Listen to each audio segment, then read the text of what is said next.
Oh, we're finally here! So this is your home, Mualani? Paimon can't wait to have a look around.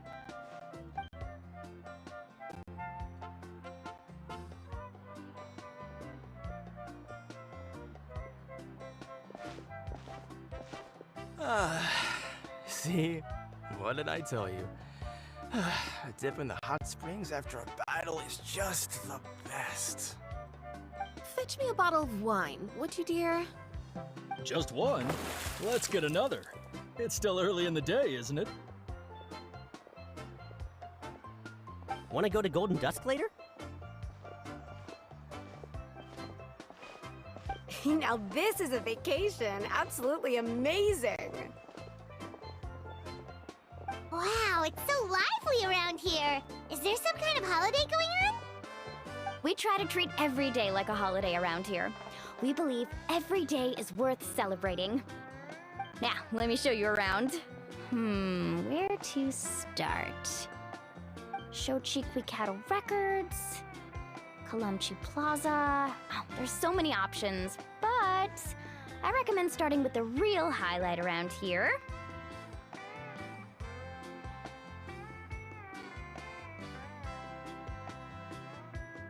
The hot springs, of course.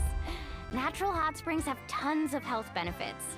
Go for a nice long soak and you're guaranteed a good night's sleep. Wait, you want us to bathe? Here? Oh, don't be shy. Come on, I'll take you to get changed. Mualani! Huh? Oh, Auntie Atea! Please, I've told you that just Atea is fine. Do I look that old to you? Were you taking these two to the hot springs? That's right. Oh, let me introduce you. This is the Traveler, and the small one next to her is Paimon. They only just arrived in Natlan, so I'm taking them around to experience our customs. Hi there!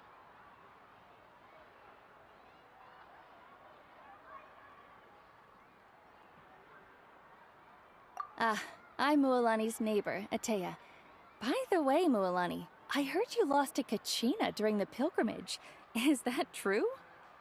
Yeah, I was this close to winning. Oh, definitely not the result I wanted, but still not too surprising. Kachina's always been strong. Anyway, it's all in the past. I'm gonna take these two for a dip in the hot springs. Talk to you later. Oh, wait. You'll need swimsuits first. I'm sure I can find you something lying around the shop. I'll go look. Hold it right there, young lady. Have you forgotten the rule about bathing in the hot springs? Rule? Oh, wait, you mean... There's a rule about bathing in the hot springs? That's right. Outlanders have to complete a trial at an artificial hot spring before they're allowed access to the natural ones.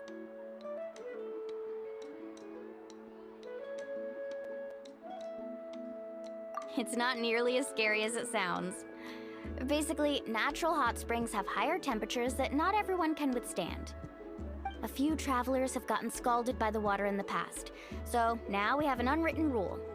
All Outlanders need to adapt to the lower temperature artificial springs first. But seriously, Auntie Atea, do we have to be so strict? These two are formidable adventurers. I know they can handle it. Famous last words. The hot springs are not to be underestimated. You can never be too careful. Besides, the environment's been unstable lately. Could be a sign that the abyss is about to attack. Oh, that sounds dangerous. You know, Paimon's really not all that formidable, so careful is good. Exactly. There will be no excessive risk-taking on my watch. Mualani, take them to the artificial spring first. Okay. That's more like it. And don't try anything funny. I'm heading to the artificial spring in a bit, and if I don't see you there, your days of copping free meals at my place are done. Relax, relax. Oh, by the way, Atea, how have you been feeling lately? Much better. How else would I have the energy to keep an eye on all you rascals? Hey! You over there! How many times have I told you no roughhousing near the hot springs? Oh, shoot! That weird lady's back again! Run! Stop right there! Ugh, you need a stern talking to! She sure has a lot of energy.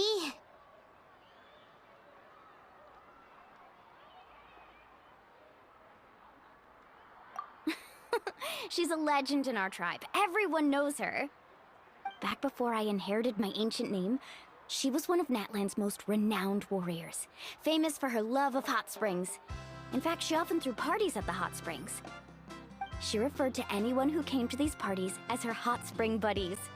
The attendees were all respected warriors like Liliuo, Kaiulani, Vichama, oh, and the Archon. If Paimon lived here, she would take advantage of the hot springs too. It's just, during battle, she was impaled in the abdomen by an abyssal monster. The doctors managed to save her life, but they made it clear that she could never bathe in the hot springs again. Abyssal power still exists within her body. Immersing herself in hot water would accelerate the corrosion of her internal organs and the progression of her illness. Oh, no wonder she has so many scars.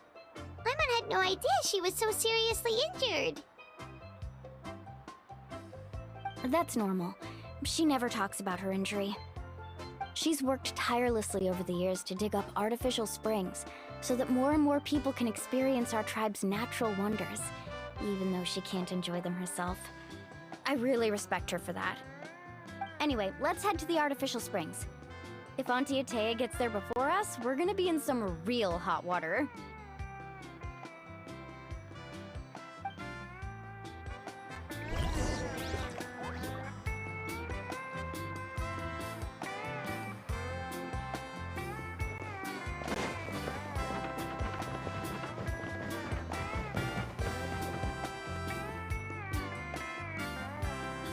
Oh, I see. That's a great idea. I like it. See, I told you the chief would agree. Well, let's get moving then. We can't let a word of this slip to anyone else. Hey, Amina, Hikaru, Marukao! You three seem particularly cheerful today. What's the occasion? Oh, Mulani, you're back. Who are these two? This is the Traveler and Paimon, two very important guests. I wanted to take them to the natural hot springs, but Auntie Atea caught us, so we had to come here first. Oh, what a coincidence. We were just talking about her. We think Auntie Atea's illness has taken a turn for the better. Really? How can you tell? Okay, so while you've been busy with the pilgrimage, we noticed that she's been visiting the hot springs alone at night. Specifically, the hot springs in the cave to the north of our settlement. I'm sure you know the one. Apparently, she used to go there a lot before they became abandoned for some reason. She could never come into contact with hot water before, and now she's visiting the hot springs every night. I mean, it's pretty obvious what that means, right? Yeah, so we got to thinking, what if we renovated the abandoned spring behind her back, then threw her a huge surprise party? Chief Amina thinks it's a great idea too. So, you want in? Of course! How could you even think of pulling this off without me? I'm a little busy right now, though. I'll come find you once we're done at the hot springs. Of course! Take your time. You should focus on our guests for now. These artificial springs are pretty new, but the experience is just as good as the natural ones if you ask me. We really worked hard on them, so I hope you enjoy. And you two, I know you want to focus on Atea's surprise, but don't forget your patrol duties in the meantime. The Abyss could attack at any moment, so we need to stay vigilant. You got it, Chief. We'll keep an eye out. You can count on us. All right, we're off then. See you at the abandoned spring, Mualani.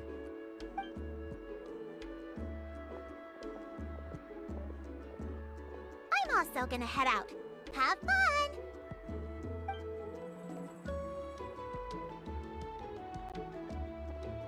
Finally, it's hot spring time! Oh, I already arranged swimwear for you guys, by the way. Come on, I'll show you to the changing room.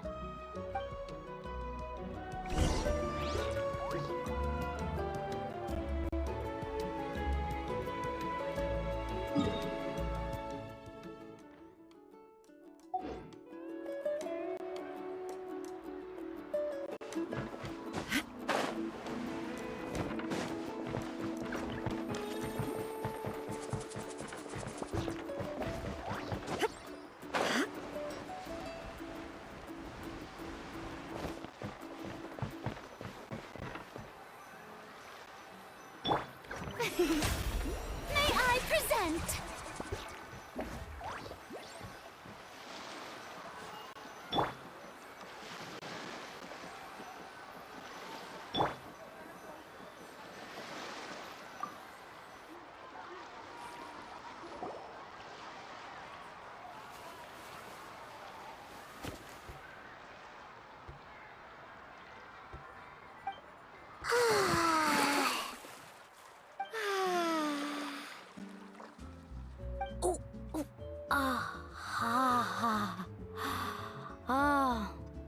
So, what do you think?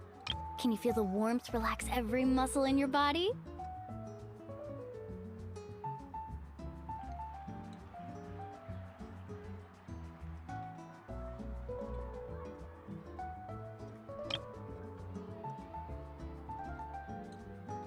Yeah, it's so nice. The steam is warm too. The first time I came to the hot springs, there was no calming effect whatsoever. I was such a little ball of energy, the moment my parents looked away, I ran off to the high temperature pools. It was actually pretty funny looking back on it. They were absolutely frantic, looking for me all over, until finally they saw my head slowly poke out from under the water. I was too young to remember the whole ordeal, but my parents told me all about it. A natural-born swimmer, my mother called me. Just like her, I taught myself how to dive underwater the first time I ever went swimming. So feel free to go for a swim. I'll be right here if you need rescuing. Okay, here goes nothing. Auntie Atea, you really came to check on us? Of course. And I'm glad you listened. I brought you all some milk and snacks as well. I'll just leave them here. The temperature in the artificial springs isn't too high, so I went with Saurus crackers and grain fruit chips. See how you like them. Oh, thank you! These are great! Well, I did make them myself.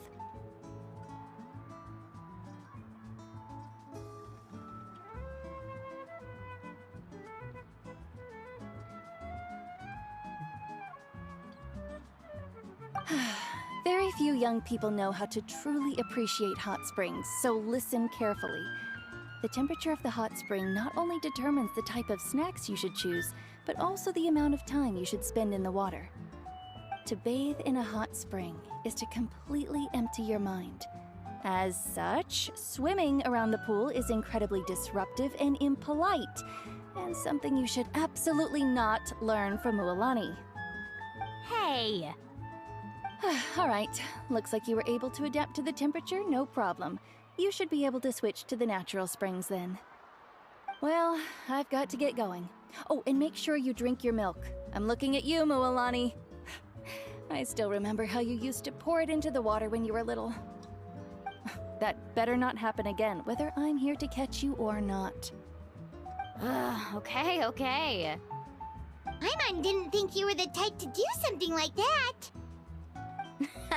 I remember thinking I'd totally get away with it too. But turns out milk is pretty easy to spot when you pour it into clear water. Not my best work. Some people get dizzy if they stay in here too long. You guys all right? Paimon's fine, just a bit stuffed. Looks like you two are naturals. Oh, by the way, I have to leave you on your own for a little while this afternoon. I'm gonna help the others fix up that abandoned spring. I certainly don't trust their aesthetic tastes.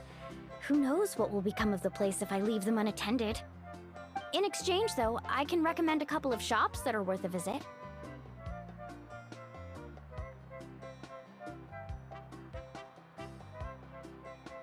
Huh?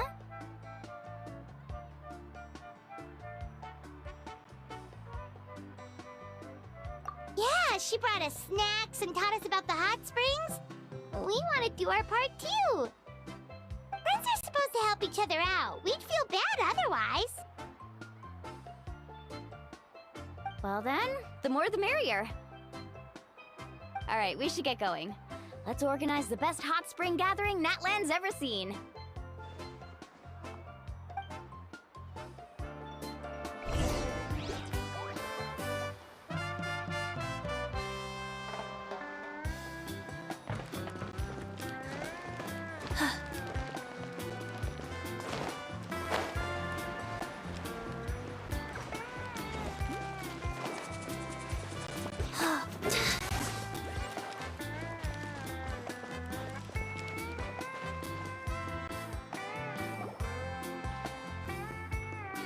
Well, honey! Wait, you brought our guests too? We're here to help. But you're important guests. We can't put you to work.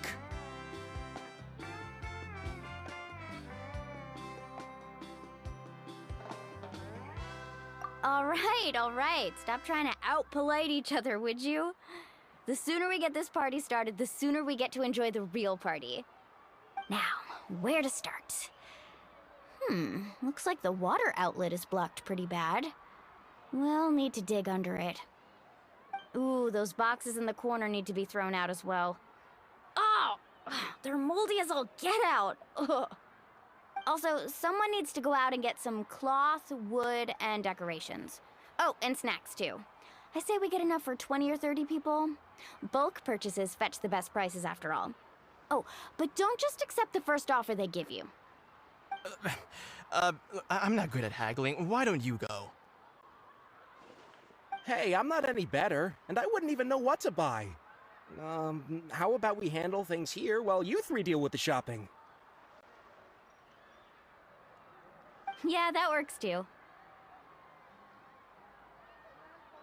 I can introduce you to all the shops while we're at it.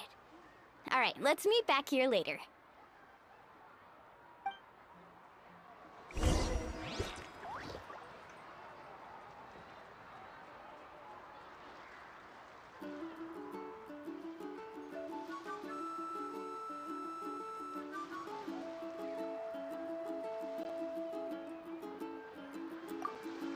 To digging then? Let's go!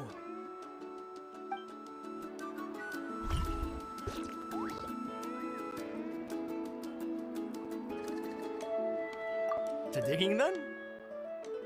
Let's go!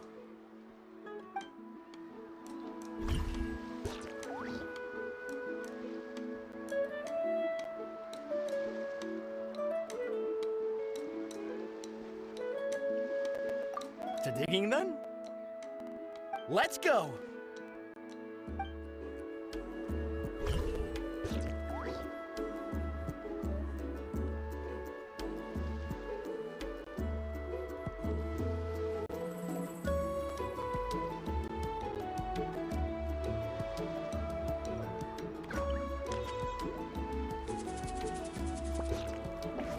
Let's go somewhere cooler.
Hey there, Yellowpath.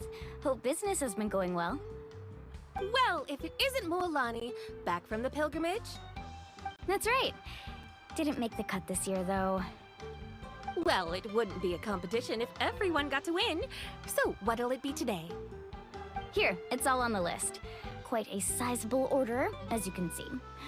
So, can we expect a discount? Wow, that is a large order. What's it all for? A party? That's right.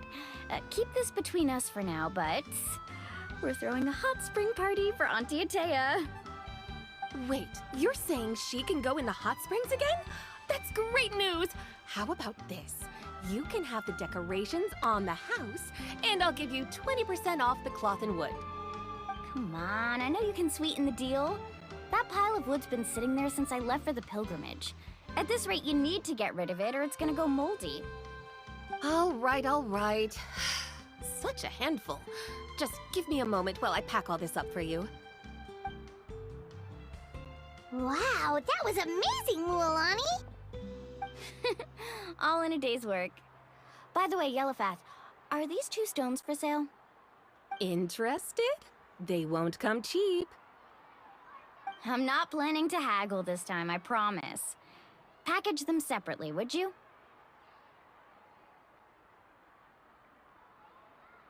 Nope. Kachina likes shiny little trinkets, so whenever I come across something like that, I always buy it for her.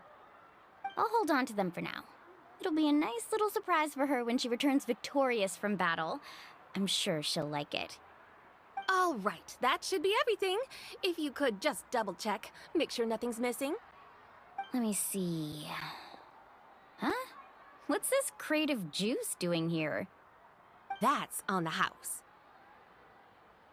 7 years ago, when the Abyss attacked our tribe, Atea saved my brother's life. She never asked for anything in return, but I could never forget what she did for my family that day.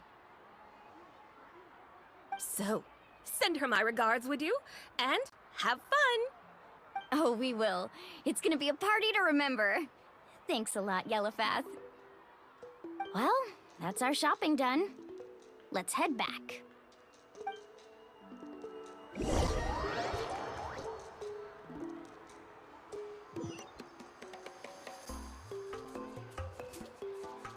We're back! How's everything going? Wow, this place cleaned up nice. You got the water unblocked too. Good work. I would hope so. We spent all day clearing out debris from the bottom of the spring. Did you guys get everything? Oh, we brought back tons of stuff! We set it down near the cave entrance. All right then, roll up your sleeves, everyone, and let's get back to work. Actually, why don't you 2 take a break? I'll handle it from here. Traveler, mind lending me a hand?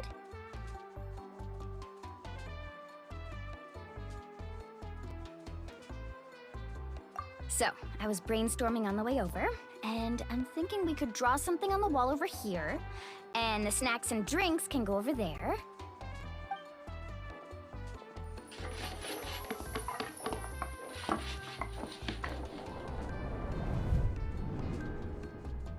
So, what do you think? Not bad, right? It looks amazing! Paimon had no idea you were such a great designer! Well, I'm usually the one in charge of the family store, so I'm pretty good at things like renovation and organization. Not to mention, this was totally a group effort. Still, I didn't expect it to take quite this long. Guess it's too late to invite Auntie Atea over, huh?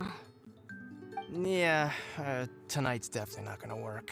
Chief Amina set up those patrols to guard against the Abyss, and Atea volunteered. So she's on watch tonight. I see. Well, guess the surprise will have to wait until tomorrow. This could actually be a good thing. She can relieve all the exhaustion of keeping watch all night by soaking in the hot spring. Ha! She's gonna love it. Well, let's call it a day then. Traveler, Paimon, you must be tired too. Come on, I'll take you to the inn.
You want me on your team?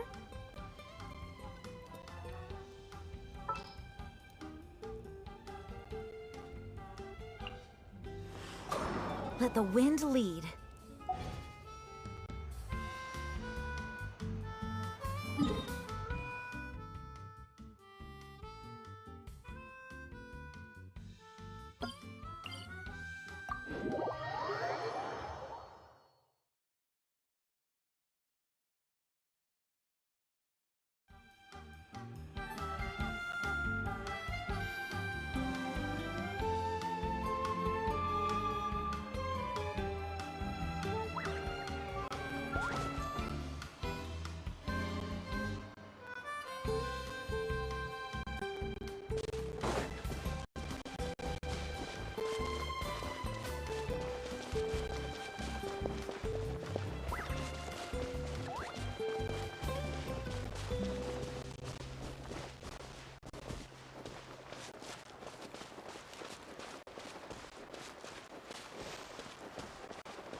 All right, this is it. Get a good night's sleep, okay? I'll see you tomorrow. Yep, good night!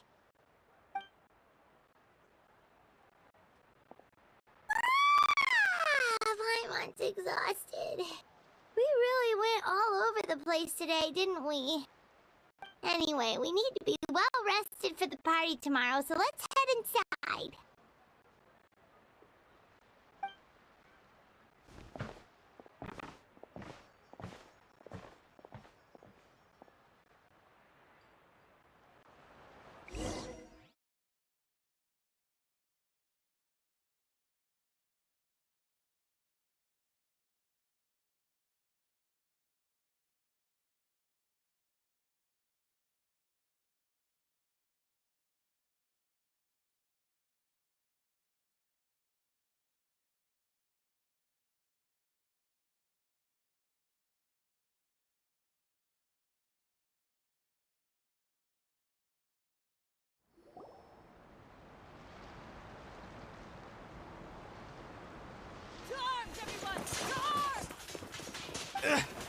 Why now?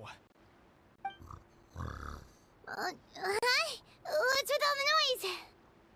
Traveler, Paimon, wake up! Mualani? What's going on? Where did all these monsters come from? It's the Abyss. Our patrols are trying to drive them back as we speak. Come with me. I'll take you somewhere safe.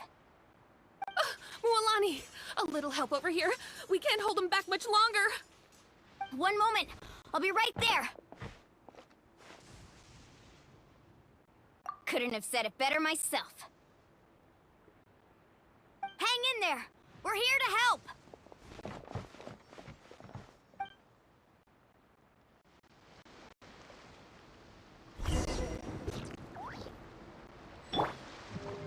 Shower me with praise! Shine down! I swear by my sword.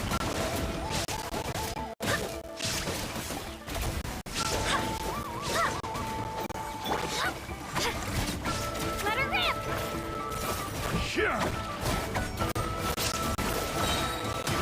Let's round them up!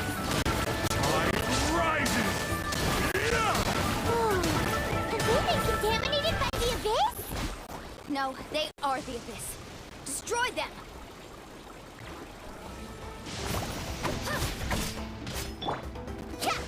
Carbon waves!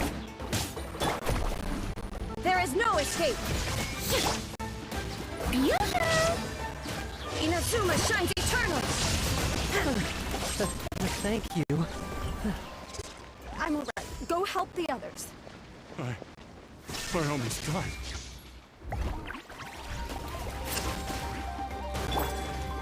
Let my name echo in song! Faster!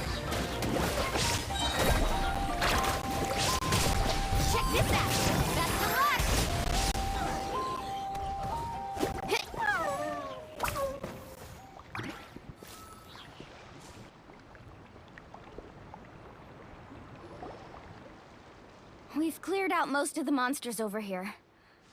Thanks for your help. It would have taken me ages on my own. Looks like we're still in for a long night, though. We still have no idea where these creatures are coming from. Let's go ask Amina. She'll have a better handle on the situation.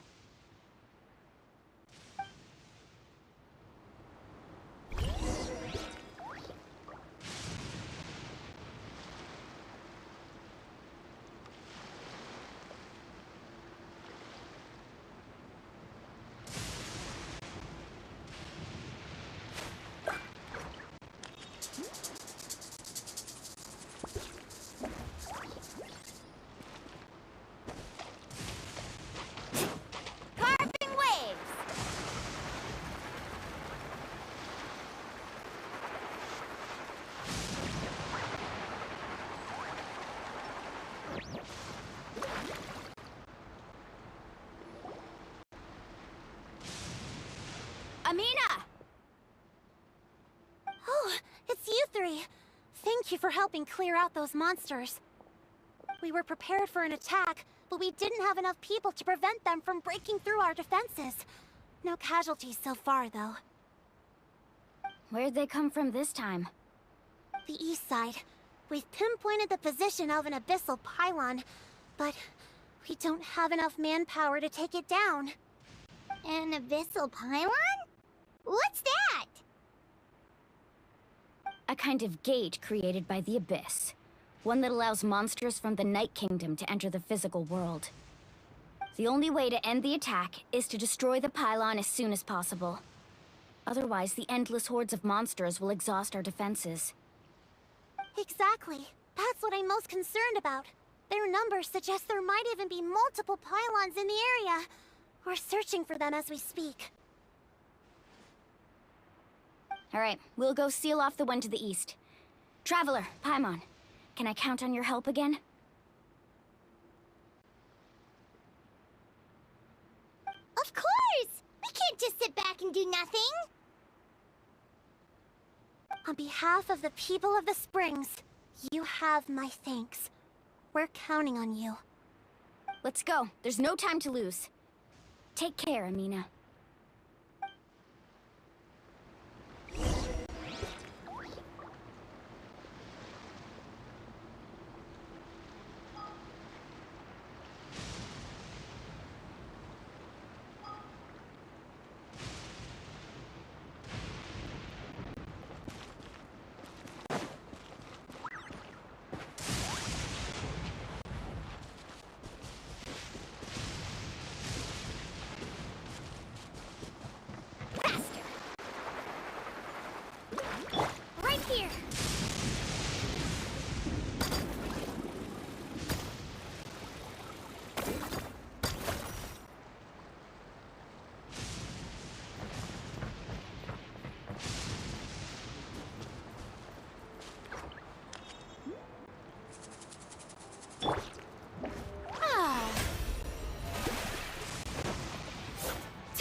Is that the pylon?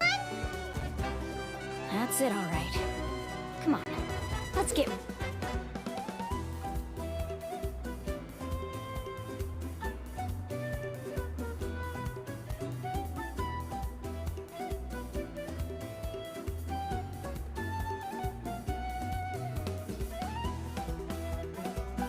rid of this thing. Oh, brilliant! Shine down!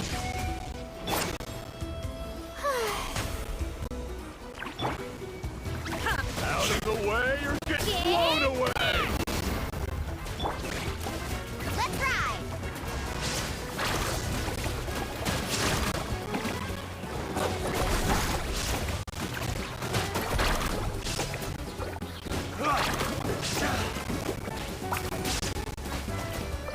Torn to oblivion! The pylon! It's over there! Hurry!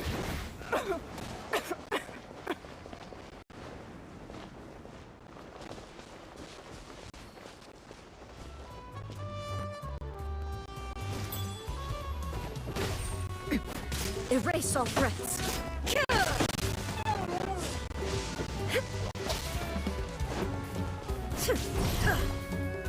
Illusion shattered. Wind, hear me.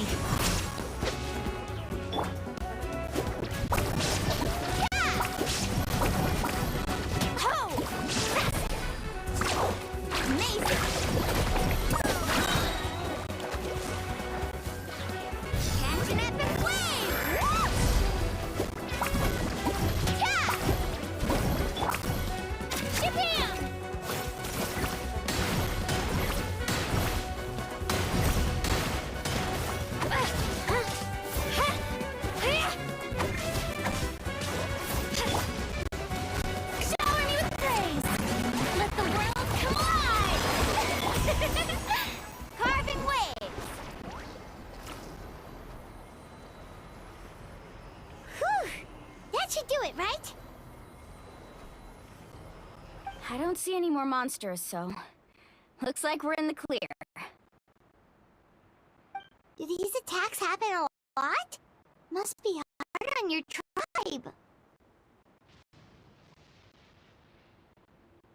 Yeah, it makes things hard sometimes, but that's how our ancestors have always lived.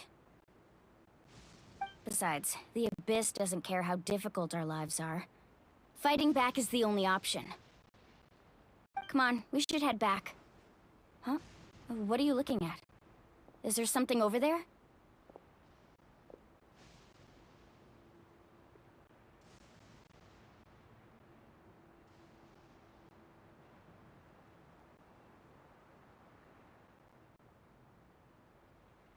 You're right. Mualani, look! They're coming from that direction!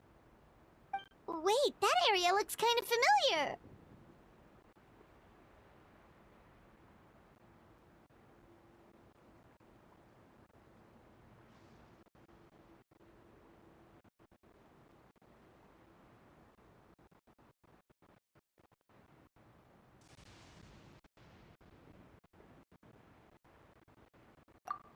What? How unlucky can we get? We just finished the renovations. We probably don't have any reinforcements over there, so it's up to us. Let's move.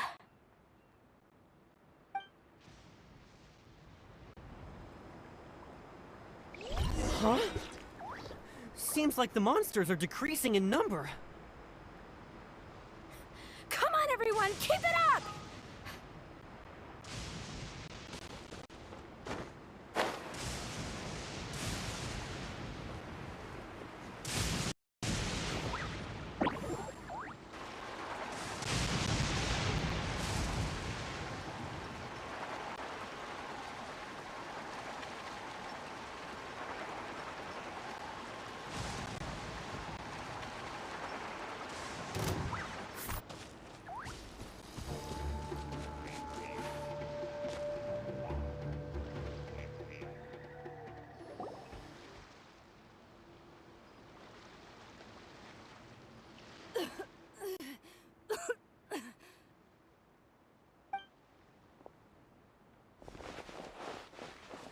Ateya, what are you doing here?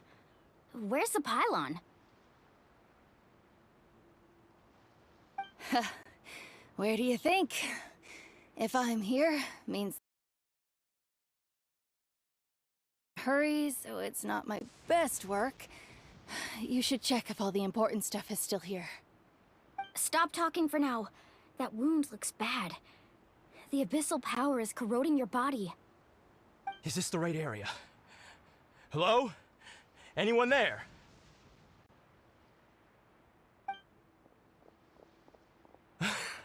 Mualani and Ateya, what's going on? We were told the second pylon was over here. Ateya took care of it, but she's injured. Quick, someone get a doctor! All right, stop fussing. Don't you think I know my own limits? The main thing is they didn't destroy anything. This is a beautiful hot spring, by the way. I can tell how much work you put into it. Wait, no! This was meant to be a surprise. For me, right? I know.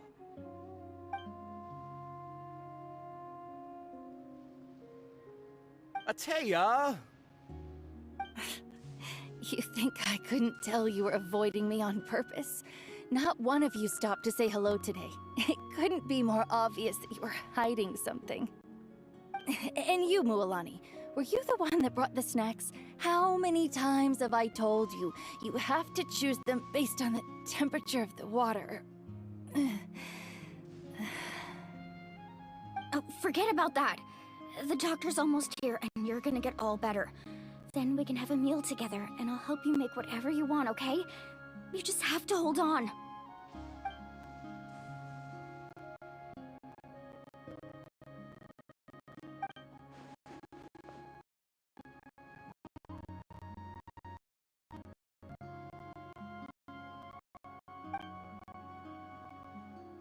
The impurities and the elemental energy we embody repel each other.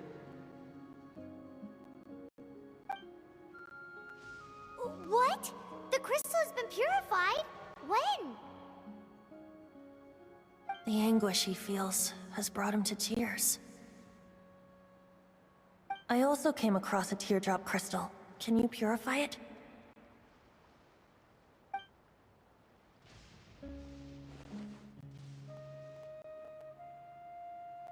Ateya!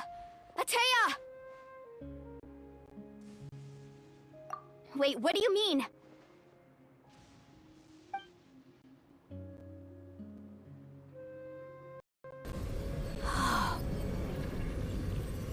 What is this? Some sort of purification? The abyssal power, it's being cleansed away. How can that be? I never knew that was even possible.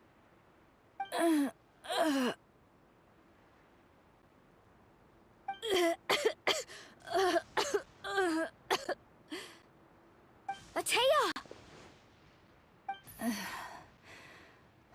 The mark of the abyss. It's gone. Yes, thanks to the Traveler.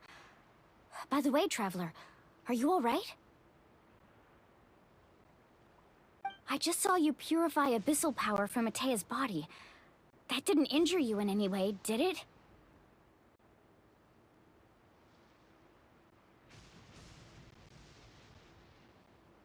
You're sure?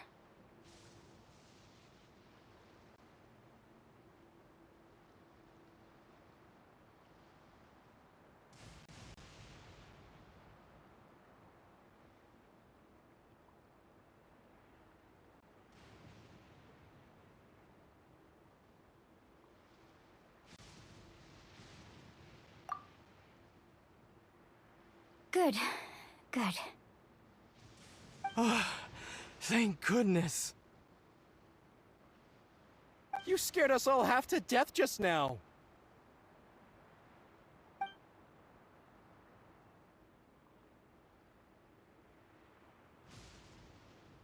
All right, everyone, head back and get some rest. We'll meet here tomorrow. We'll celebrate Ateya's recovery and our triumph over the abyss. And most importantly, we'll show the Traveler and Paimon how grateful we are for their aid. Let's make it an occasion to remember. Dismissed! Got it!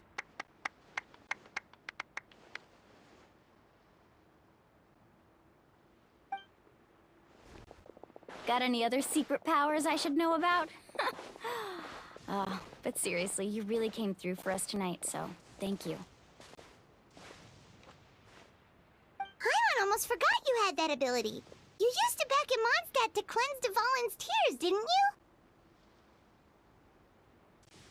you? That was some quick thinking, Traveler. Huh?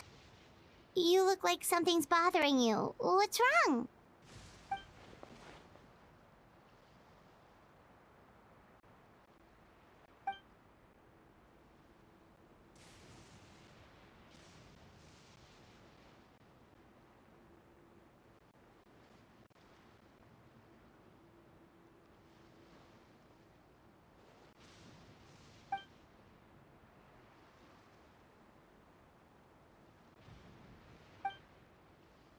Abyssal power still exists within her body. Immersing herself in hot water would accelerate the corrosion of her internal organs and the progression of her illness. We think Auntie Atea's illness has taken a turn for the better. She could never come into contact with hot water before, and now she's visiting the hot springs every night. I mean, it's pretty obvious what that means, right?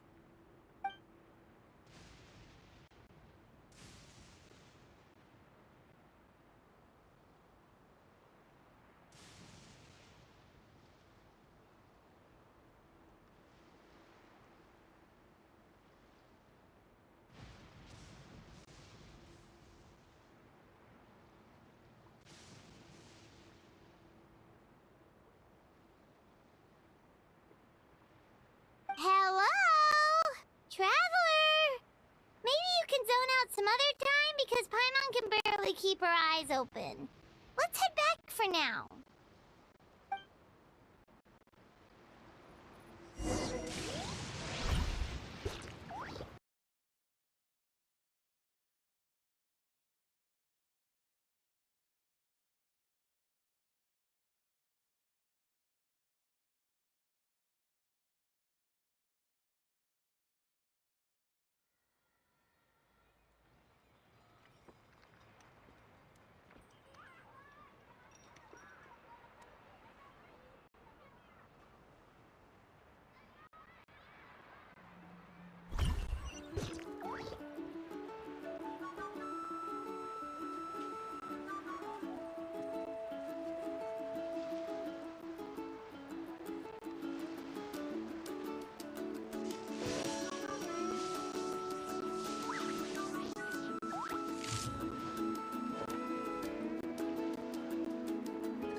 Not interested in hanging out with the other kids? Snacks not to your taste? Hot spring temperature too high? None of the above, huh? I heard you were the one who cleansed the abyssal power yesterday. You sensed it, didn't you?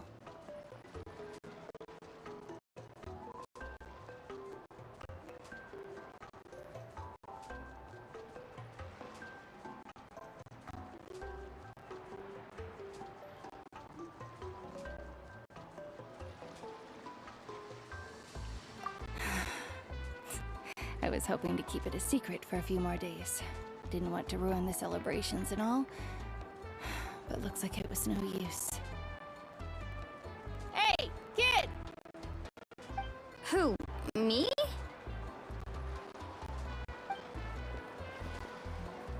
Yes, you. Come on. Let's go for a walk. Hey, where are you going? Did something happen? Just going to get some air. It's too noisy in here. You have fun. We'll be right back. Oh, and there are extra snacks in that box over there if they need replenishing. Baked them all fresh this morning. All right! Sounds great!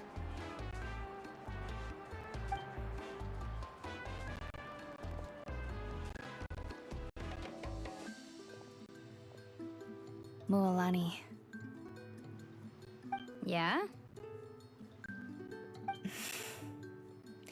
You've gotten so tall. You know that.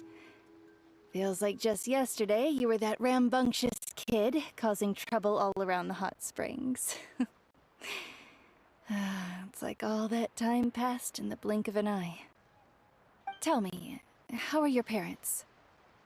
They're away on business. Seriously, Ateo, what's going on? You're acting strange. Traveler, did something happen? Both of you seem a little off today.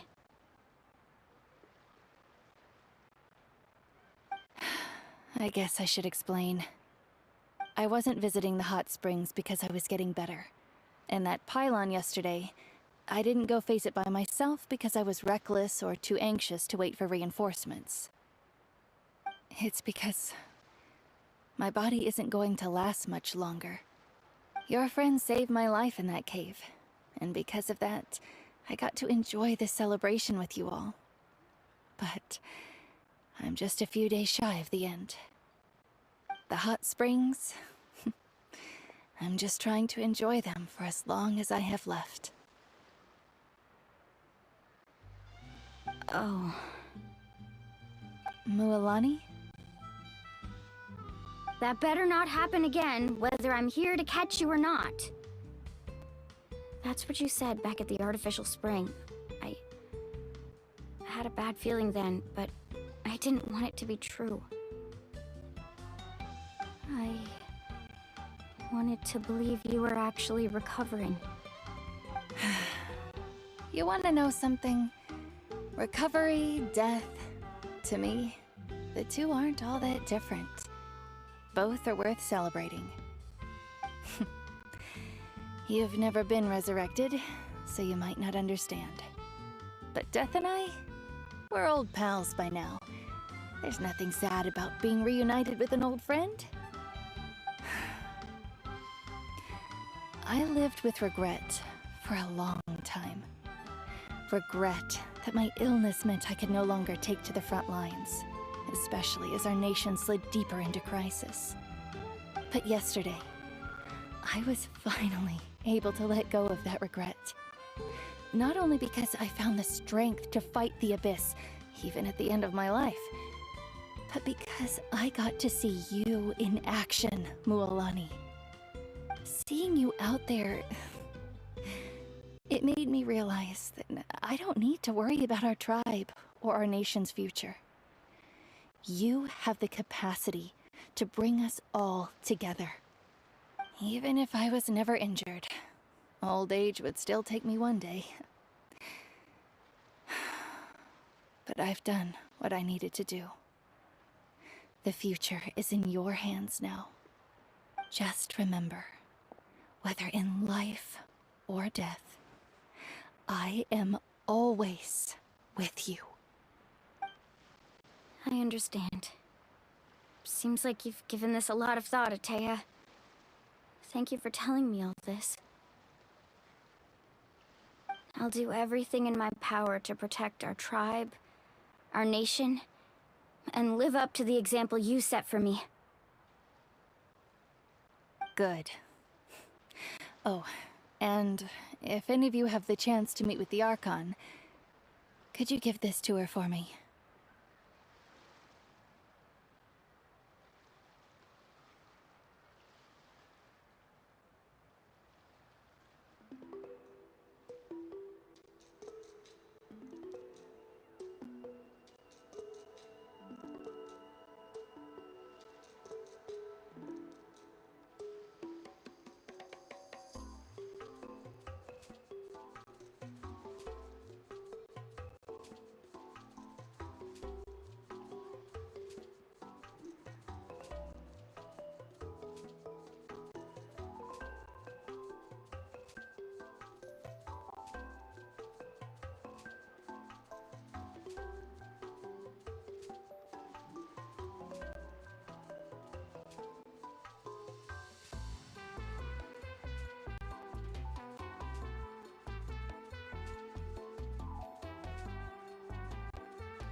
A talisman I've carried with me my whole life.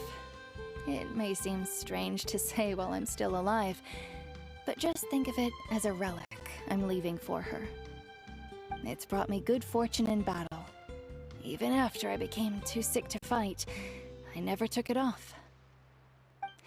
Just tell her it embodies fond memories and my strength of will. She'll know what I'm trying to say. Don't worry. We'll make sure she gets it. All right. That's all I wanted to say. Let's head back to the party. No use spending what little time I have left being sad.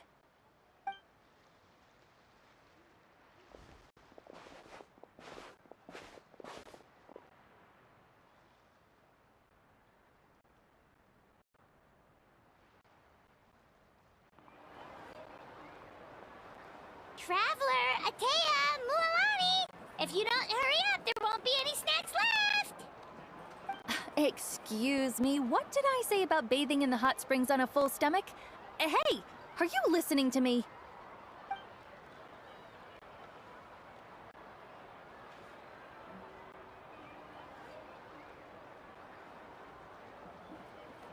Life is a journey in which there's no turning back. So forge ahead and don't hold back.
Feels like a whole new Paimon after those 2 days in the hot springs. The Abyss kinda threw a wrench in our relaxation, though. Still, spending time here really has felt like a vacation. The Kaholosaurs are so nice and so fun to play with. Their bellies are super bouncy. Oh, and Atea's snacks were so delicious. She gave Paimon some for the road just this morning, actually. Yelling at some kids who got caught throwing stones in the hot springs, so not much has changed since we first met her.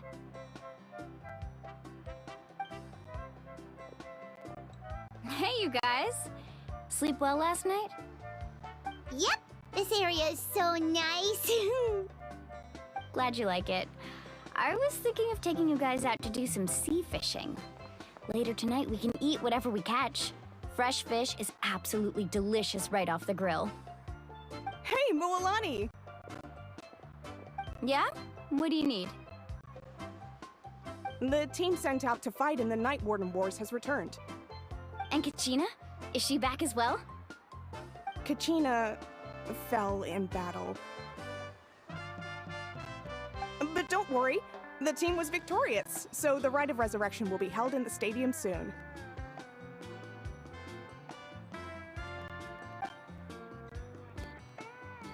That's a relief. The Abyss is cunning, and it was her first time. Mistakes are bound to happen. Exactly. She deserves to hold her head up high. All right, thanks for letting me know. We'll head out in a bit.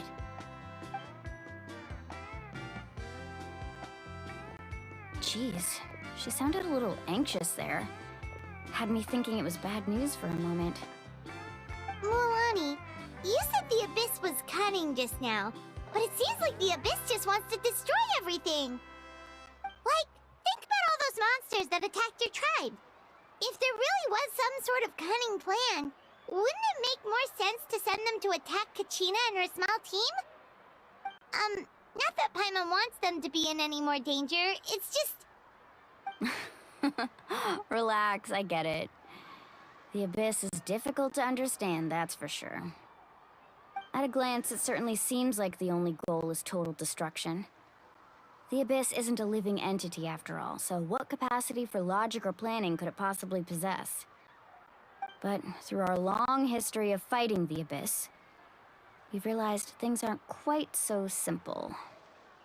500 years ago, the Abyss invaded Teyvat. You know about that, right? That's right. Conria suffered greatly during that time. But so did every other nation in Teyvat. And Natlan was the worst affected of all. It took the combined efforts of the then Pyro Archon and heroes from every tribe to finally repel the Abyss. Even so, the effects of the invasion lingered for hundreds of years, only able to be reversed little by little. Our tribe's waters were contaminated. The Children of Echo's territory was overrun by dangerous sludge surging from underground. Unrelenting black winds tore across the lands of the Flower Feather clan. It was like each disaster was designed for a specific tribe.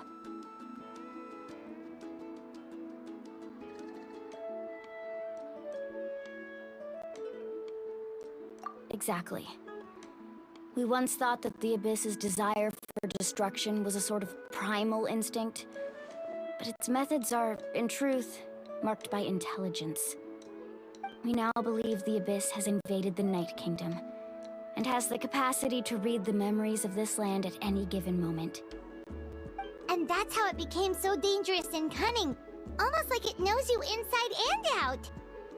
Yes, and that's why we've been unable to fully eradicate it, even after all this time. Luckily, the problems left behind by the Abyss have been successfully addressed by the various Pyro Archons we've had over the years. Now every tribe is prospering and things are looking up. I mean, just look at what we managed to do a few days ago. We totally fought them off.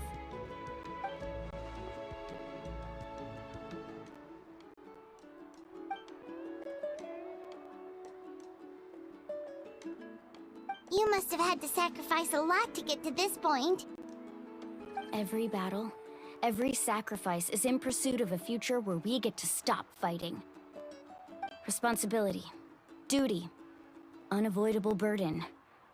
Everyone in Natlan views the war differently. But I believe we will be rid of the Abyss one day. And the efforts of all who fought against them will become a story for the ages. To think that my name could survive in ballads passed down to future generations, it's kind of romantic. Everyone has something that drives them forward, you know?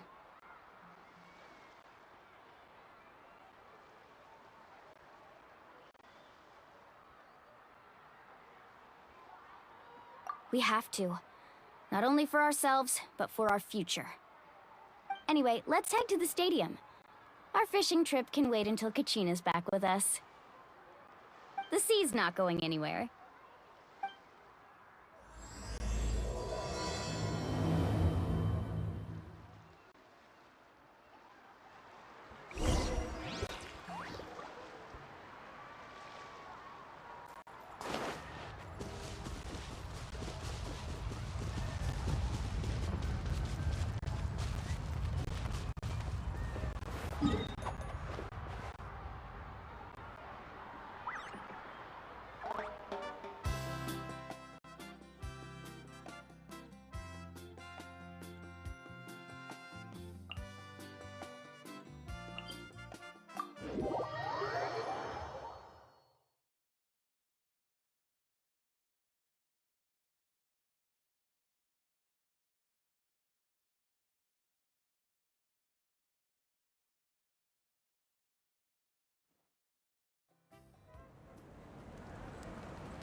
place is packed already!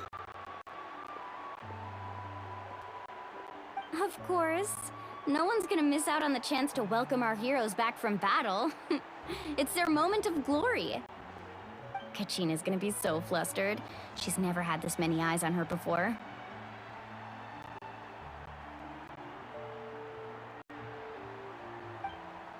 Yeah, she doesn't seem like the kind of person who likes being the center of attention. Looks like I'm just in time. Kinich, you're here! Yeah, a commission ran longer than expected, but I made it. I heard about the incident with your tribe, Mualani. Is everyone alright? Yeah, it's all taken care of. Our new friend here's got some tricks up her sleeve, by the way. She's just as strong as Kachina made her out to be.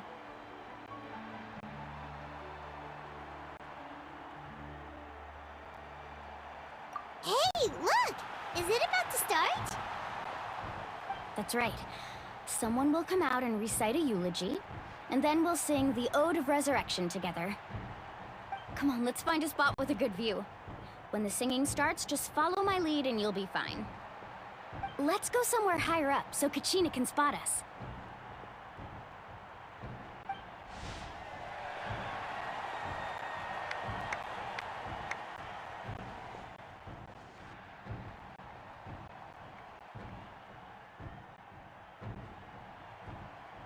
Warriors of Natlan, heed the call of life. We are the inheritors of memory and legend. Those who grew alongside sun and wind. Those who forged our own destiny and future. That is Natlan's fire, the lifeblood of our nation.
I could not find Kachina within the Night Kingdom, or locate her ancient name.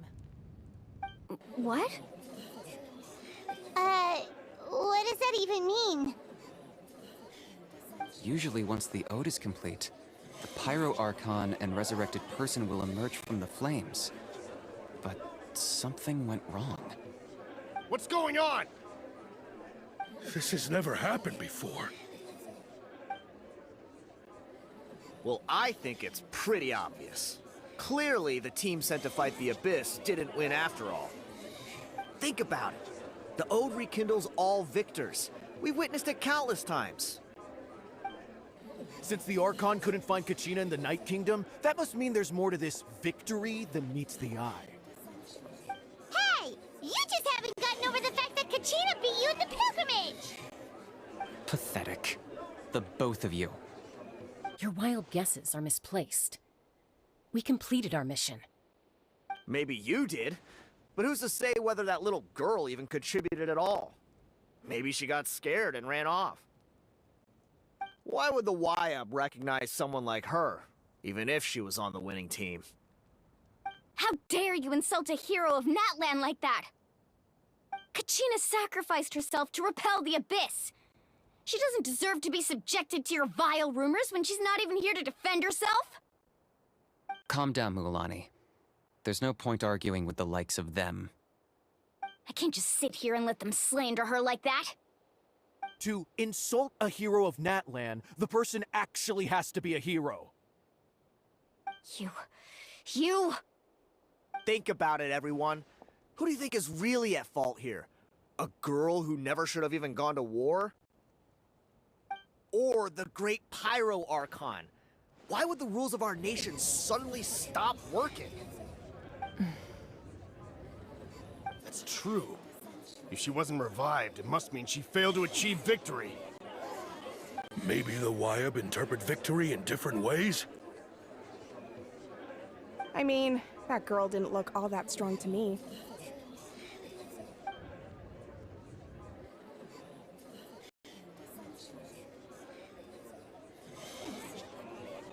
Kachina wouldn't have run! That's not like her at all! No, she's been waiting for this moment for too long. No matter how daunting the situation, no matter how scared she might feel, she's always the first person to stand up and face it head on. We don't even know what happened. So don't you dare try to use this as an excuse to vent your anger or slander her reputation. Fine. We'll find out what happens soon enough. Then, we'll see who truly deserves glory.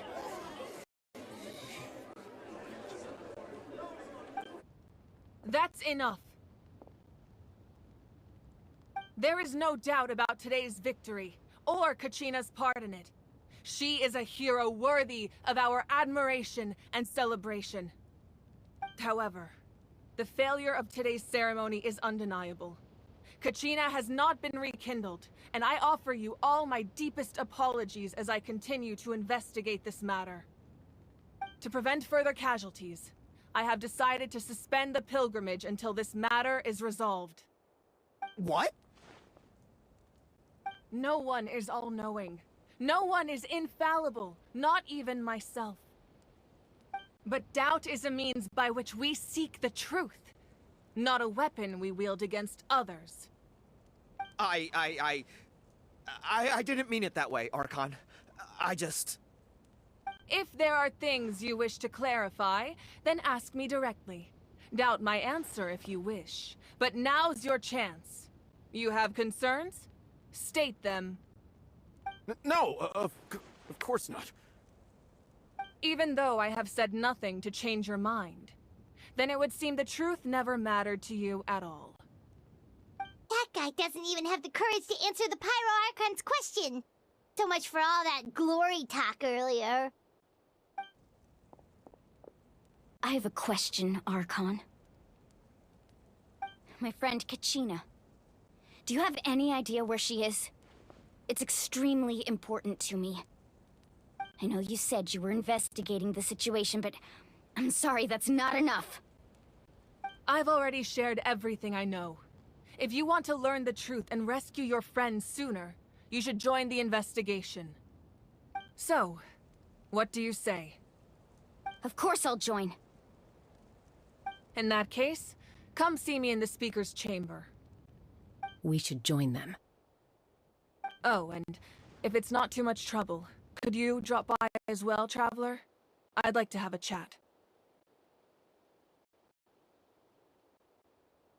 Rest assured, everyone, I'll keep the tribal chiefs informed on the progress of the investigation. Once again, I apologize for the outcome of this ceremony. If there are no further questions, let's part for now. Did she just ask us to come along? I believe she did. Let's go. I'd like to know what's going on myself.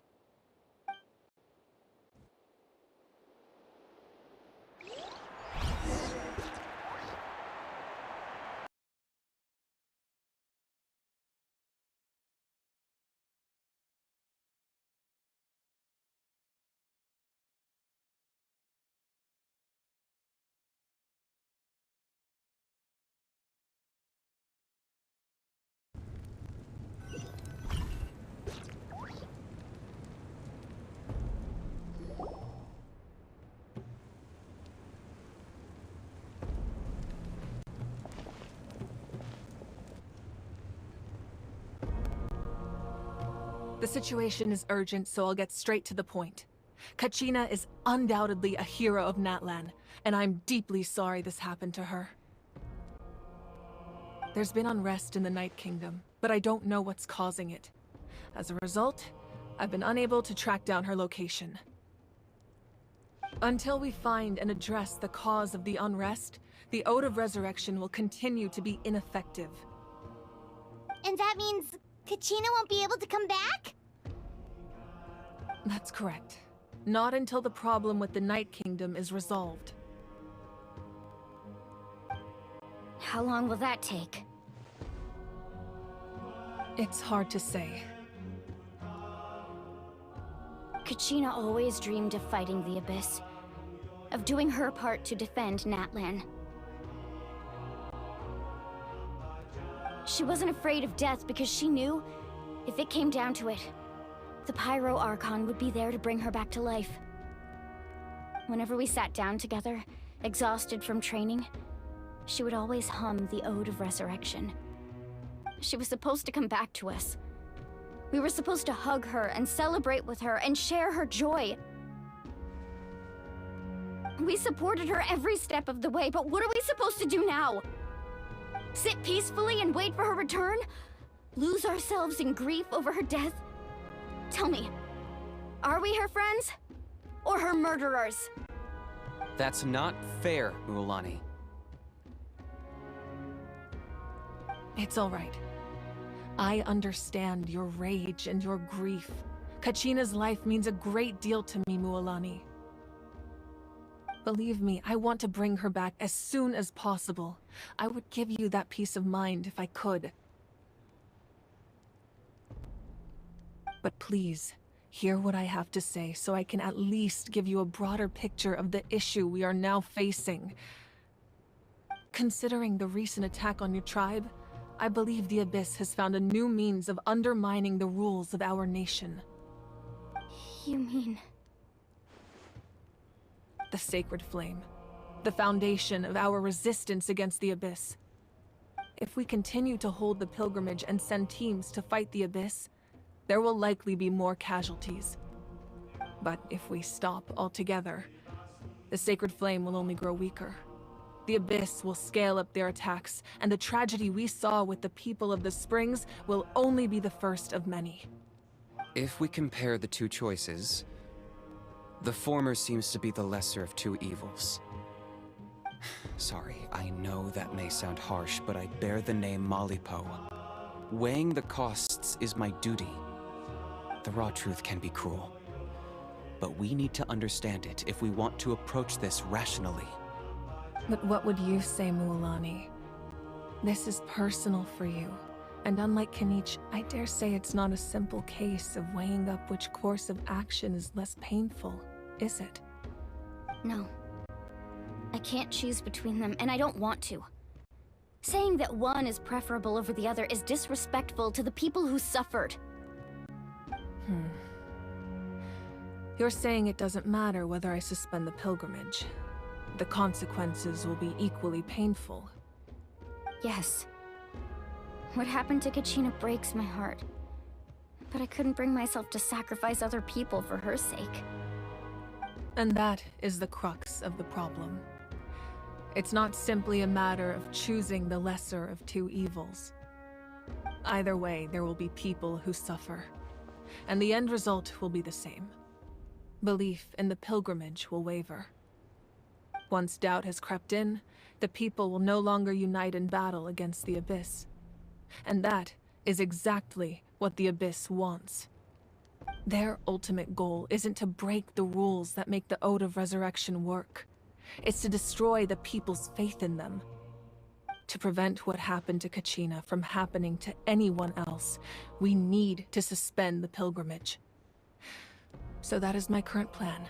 And in the meantime, I've made efforts to strengthen each tribe's defenses. Then, we have to find another way of strengthening the Sacred Flame to keep the Abyss at bay. This won't be easy. I'll need time to figure out the best approach. I understand your anger, Mualani, but I hope that provided some clarity at least. Wow, Hyman thought things were gonna get heated for a second, but the Pyro Archon took the time to explain everything so patiently. I owe you an apology, Archon. I let myself get carried away earlier, and I'm sorry. You're right. We need to focus on finding solutions. We could always hold the pilgrimage without sending a team to fight in the Night Warden Wars. That way, we would still be able to fuel the sacred flame. I've considered that, but the two events have nearly always been linked. Without the chance to fight the Abyss, pilgrimage rankings lose their prestige, and competitor numbers will drop. With fewer participants, the amount of contending fire produced will decrease, and the vicious cycle will continue indefinitely. So, essentially, the Abyss has taken Kachina hostage.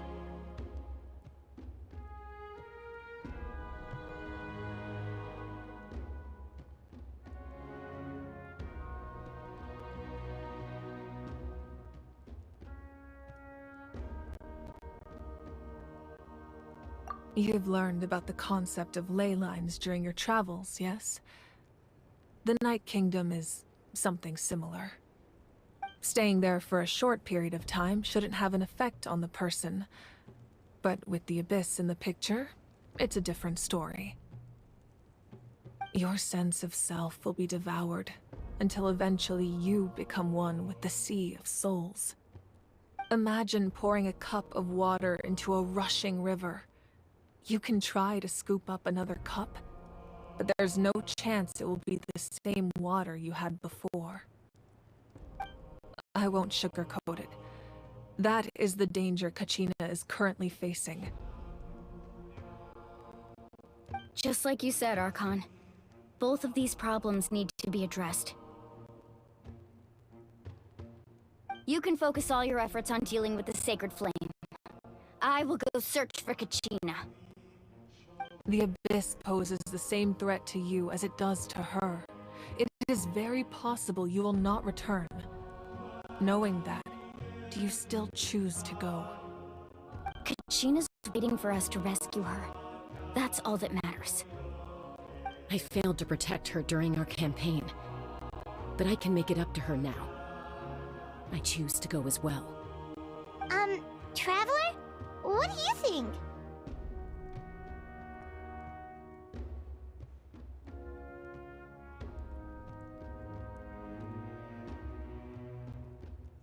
Understood.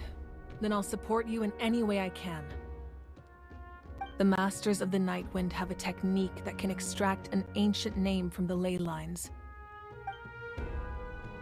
If we can find Kachina's ancient name, I can use the link between them to pinpoint her position within the Night Kingdom. Then comes the hard part. You need to visit the Night Kingdom in person and rescue her. But isn't the Night Kingdom a land of souls? Can we even go there? Under normal circumstances, only the consciousness can enter. But there is a way to go there in person. However, know that the Night Kingdom will attempt to repel you, and the Abyss certainly won't leave you be. That's fine by me. Same here. Fighting the Abyss is nothing new for me. So, Hyman's the only one who's scared? Well, if you're going, Traveler, Hyman's going too. Lali of the Masters of the Nightwind once created an artifact that can be used to communicate with the Wyab. We call it the Spirit Speaker Stone. It was originally used as a ceremonial artifact wielded by the tribal chiefs, but that spiritual quality also means it can be used to search for an ancient name. That was the artifact I delivered to the Scions of the Canopy a few days ago. Didn't think I'd be hearing about it again so soon. Thank you so much for your help, everyone. Your thanks are unnecessary. I will offer you whatever aid I can, but your fellowship and courage are what will truly decide the success of this operation. Besides, you're the ones helping me. I can only focus on one thing at a time, after all. Traveler, I certainly didn't expect our first conversation to be so serious.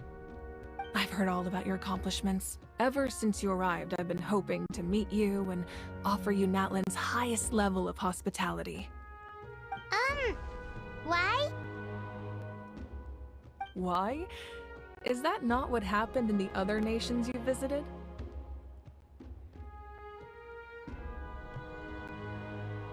Yeah, things were pretty complicated at the start. And, you know, in the middle. But our reputation's solid nowadays. That's more like it. After all, I've heard you're someone who transcends fate.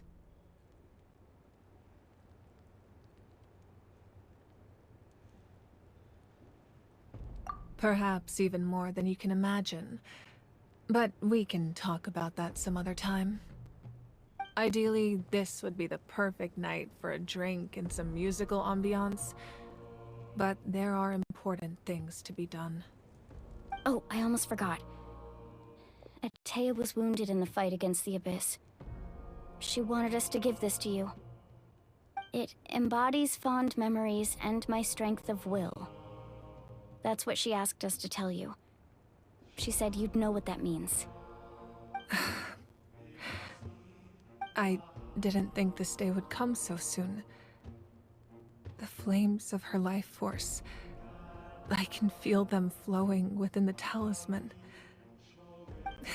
If things were different, the two of us could have enjoyed the hot springs together while she gave this to me in person. We're supposed to be hot spring buddies after all.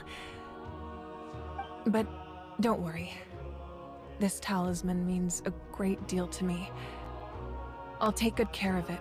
And once this is all over, I'll pay Atea a visit.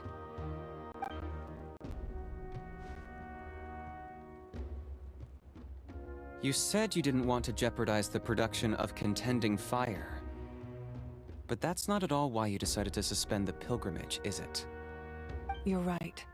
Even now, the production of Contending Fire is far from sufficient. The gradual corrosion caused by the Abyss has resulted in a massive shortage of pyro energy, and we're currently at the breaking point. As things stand, the pilgrimage is a lost cause.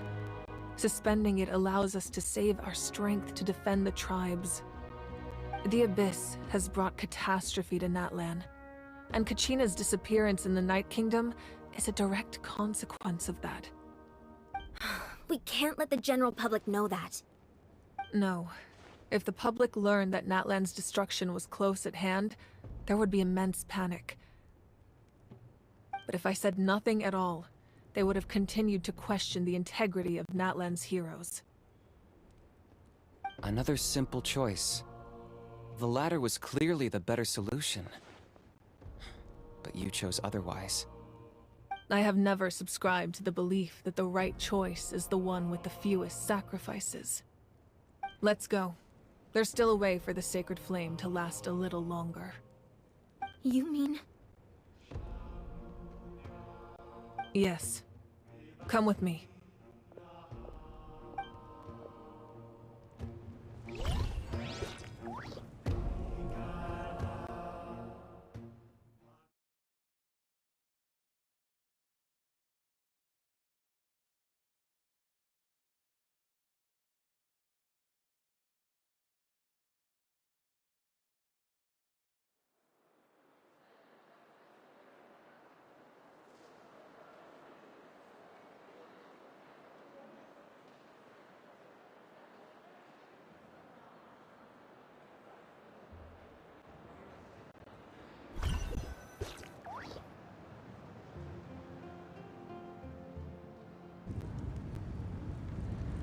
The sacred flame must never go out.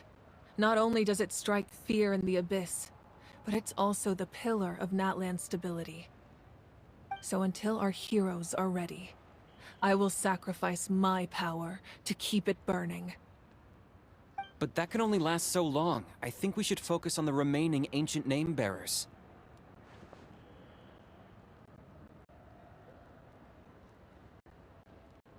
Don't let desperation cloud your judgment. Those chosen by the Wayab have already embarked on their destined path. It is for them to decide how that journey ends, not us. All we can do is support them. Even so, for you to make this sacrifice, it's not right. If not me, then who? No other is capable of sustaining the sacred flame. I possess great strength, but I'm not above my people. This is part of my duty.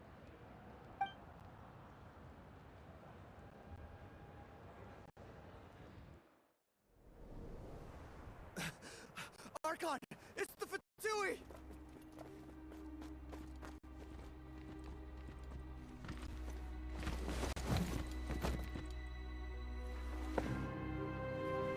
The Archon of Natlan. A force to be reckoned with. The secret of the ley lines is no secret to me. Long have they been destined for ruin. And since the oath made 5 centuries ago remains unfulfilled, what use is the Gnosis in your hands?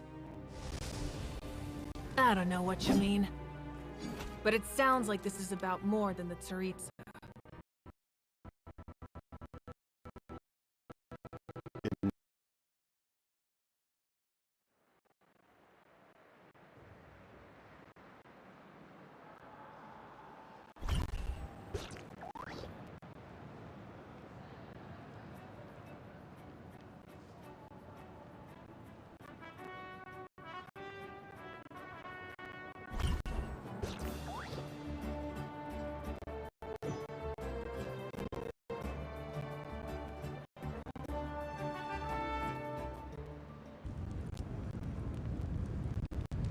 The sacred flame must never go out.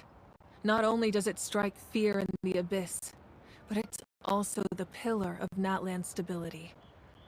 So until our heroes are ready, I will sacrifice my power to keep it burning. But that can only last so long. I think we should focus on the remaining ancient name bearers.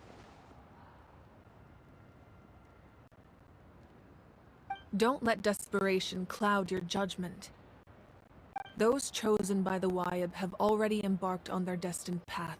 It is for them to decide how that journey ends, not us.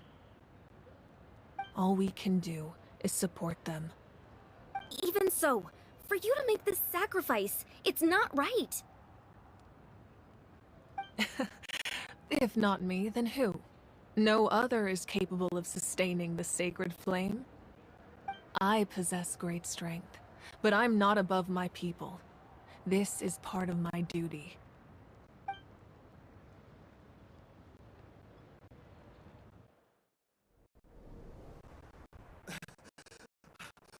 Archon! It's the Fatui!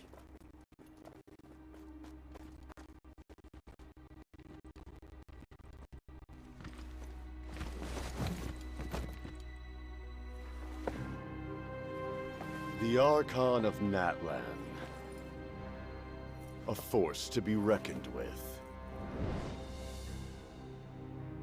The secret of the ley lines is no secret to me. Long have they been destined for ruin. And since the oath made 5 centuries ago remains unfulfilled, what use is the Gnosis in your hands? I don't know what you mean. But it sounds like this is about more than the Tsaritsa.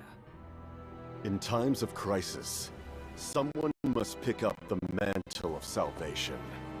Your plan has reached an impasse, and now it falls to me to create new rules for Natlan. But before the dawn of a new age, the old must be destroyed.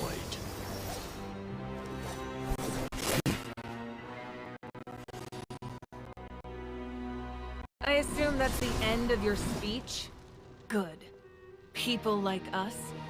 Let our blades do the talking!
Masters of the Night Wind. Send word. The captain and his followers must be apprehended.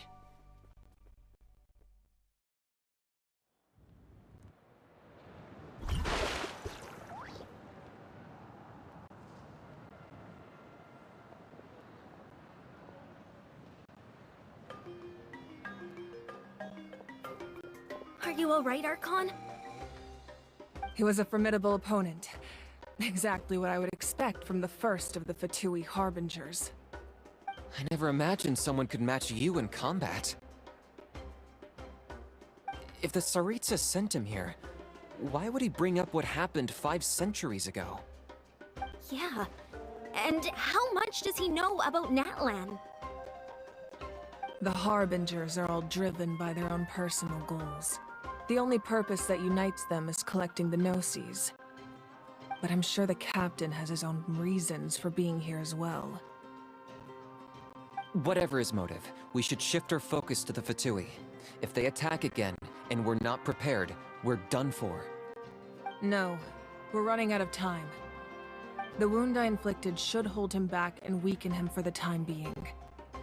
Besides, I'm sure you noticed, the power that came to his rescue just now came from the Masters of the Night Wind. In other words, there are traitors among us. Not necessarily. This could prove to be a very valuable turn of events. When we exchanged final blows, I sensed an unusual presence within him. I'll need to investigate further. Kanich, go to the Masters of the Night Wind and look into who could have aided the captain. Speak to Lali. She should know. Of course. I'll head out right now. Do you still intend to... Yes, but fear not.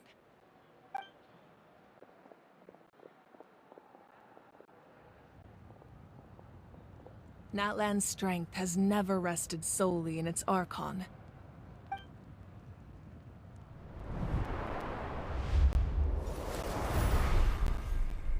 Together we foresaw the only path that leads to our nation's future. We must trust in that vision now.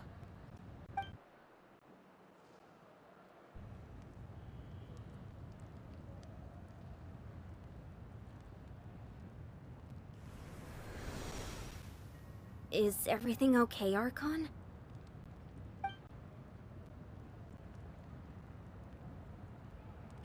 Completely fine. Just lamenting the fact that I never got a picture when I could still turn my hair into flames. Too late now. I just hope the others have a safe journey.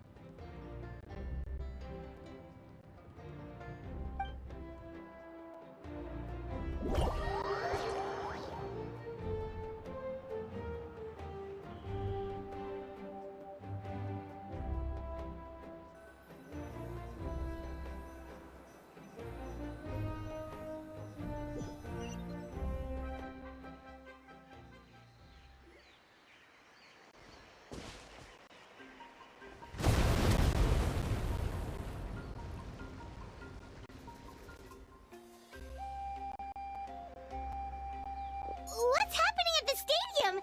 Did something explode? It feels like the Archon unleashed her power. She must be fighting a formidable opponent.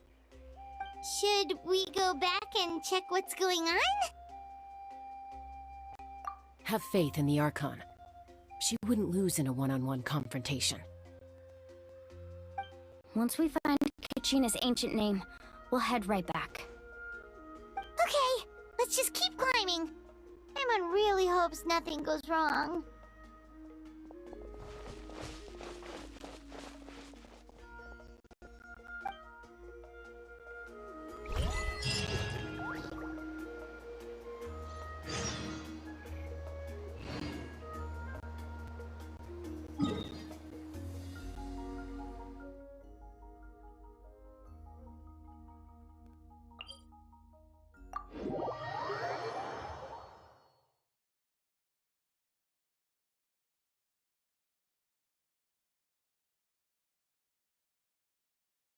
That's Wyna, the tribal chief. Let's head over to him.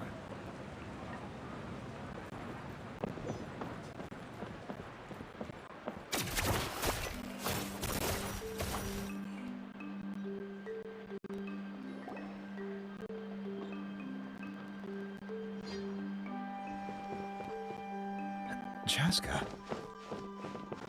Nice to see you again, Wyna. I'm afraid we don't have time for pleasantries, so I'll get right to it. We're here for the Spirit Speaker Stone. Whoa, hold on a second. At least tell me why you need it first. My friend Kachina is trapped within the Night Kingdom. We need the stone to find her ancient name and rescue her. Rescue her? From the Night Kingdom? That's right. I'm sorry, but someone needs to tell you what you don't want to hear. Going there, a mature warrior would never make such a foolish decision.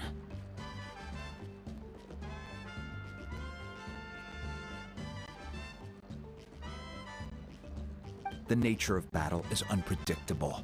You never know how it's going to end. Losing a friend is tragic, but when that happens, the best thing you can do is focus on how to prevent further casualties. I appreciate what you're trying to say, Chief Wyna. But if the price of maturity is abandoning a friend in need, I'll choose foolishness any day. If Kachina's still holding on, then so will I. I thought you might say that. Is something wrong, Wyna? This doesn't seem like you. Life isn't complete without taking risks. That's always been your mantra. It's nothing. The Night Kingdom is a dangerous place. Can't blame me for checking if you were up to the task. If you're that determined, far be it from me to stop you. Here's the stone. Keep it safe, okay? It's not like we have a spare. Thank you. Huh. Seems like you two go way back. But aren't you from the Flower Feather Clan, Chaska? Oh, Chaska's a peacekeeper, so she's famous throughout the tribes. She's always the one people call to resolve conflicts, so we slowly got to know each other that way. Her younger sister Quichi's always hanging around our tribe, too. She's helped us out a lot in the past. Oh, you have a younger sister? Yes, I'll introduce you to her sometime. But let's get back to business. Wayna, how do we use the stone? As you probably know, your intended destination is completely different from the real world. The Night Kingdom is like a river flowing with concepts, and the ancient name you seek is like a tiny fish swimming downstream. In that sense, the stone is like a fishing boat drifting down the river, but the boat alone isn't enough. You need a fisherman experienced enough to steer it in the right direction. We couldn't do that ourselves? With a little practice, I'm sure you could. You have the strength and the talent. If you want to make sure this works, though, I could recommend someone to you. Who? Vichama, a legendary warrior and scout from our tribe. He's got a keen eye and a well-honed intuition. Even his ancient name means to seek. If you're fishing for a name, you're gonna want him on the boat. Vichama? Why does that name sound familiar? He's one of Auntie Atea's hot spring buddies. I've heard stories about him. Where can we find him? Ever since Malco passed, he spends most of his time gazing out at the scenery from the cliff tops. Follow the path that way, and I'm sure you'll find him.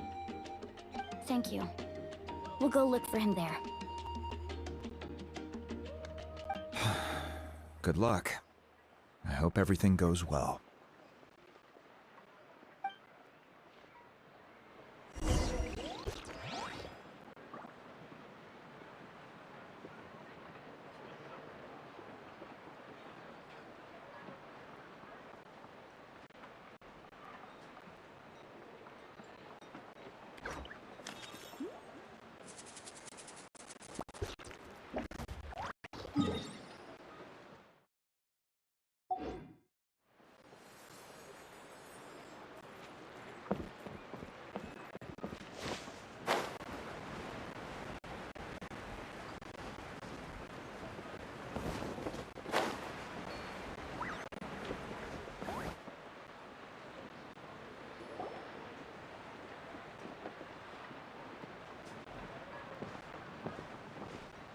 Someone admiring the scenery from the cliff tops.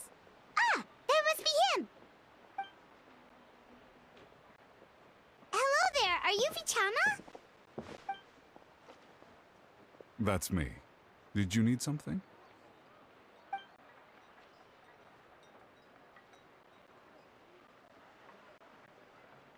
What? You're saying you can bring someone back from the Night Kingdom? How is that even possible? No, if you really think about it, anything's possible in that kind of place. But that would mean... Are you okay? You don't look so good.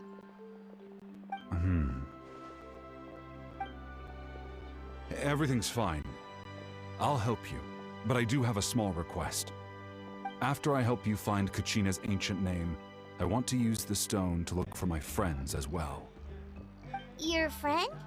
Oh, why not mention someone named Malco? Is that who you're talking about? Yes, but I'd rather not get into it if it's all the same to you. That's not a problem. We agree to your request. Yeah. Since you're helping us find Kachina's ancient name, it's only right that we return the favor. Then we're agreed. Can I have a look at the stone?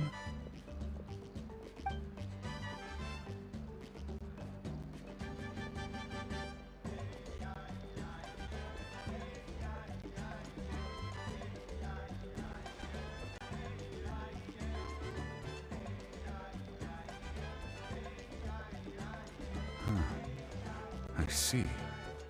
From what I can tell, it functions almost like an abyssal pylon. Both connect the Night Kingdom to the living world. Once the connection is established, the abyss will come surging through the opening like a predator honing in on the scent of blood. So we have to be sure not to use it in a tribal settlement. Wow, you got all that just from looking at it? I just picked up on the basics, really. I still have no idea why it works. You said someone named Sitlali invented this. They must be a genius. I'll go find an open area and start setting things up. In the meantime, I need you to get 2 things for me. We'll go right away. What do you need? First, I'll need some hook ropes. Pretty much every store around here carries them, so no need to go anywhere special. Oh, and I need to build a net out of them, so make sure you get a good amount. Wait, are you saying you're going to use a real net to catch Kachina's ancient name? How does that work when one's tangible and one's not? By creating something tangible in our world, like a net, we can create a connection to a corresponding concept in the Night Kingdom. Basically, I'm going to use the concept of a net to catch something equally intangible, an ancient name. Oh, I see. What about the second thing you needed? Right. I need 2 chunks of obsidian. Once we bring the ancient names into our world, we'll need a place to store them. Normally, you can only get obsidian from the Children of Echoes, but I heard there's a traveling merchant from that tribe around here somewhere, so maybe you can try your luck there. Gotcha! Alright, let's split up. See that clearing? Let's meet over there when you're done. Oh, and you can send someone with me if you want. In case you're worried I might take the stone for myself. What do you think, Chaska? There's no need. Lena spoke highly of you. That means you're trustworthy. I appreciate it, even though that doesn't mean much to me anymore. Anyway, it'll take some time to set everything up, so no need to rush. I'll see you in a bit.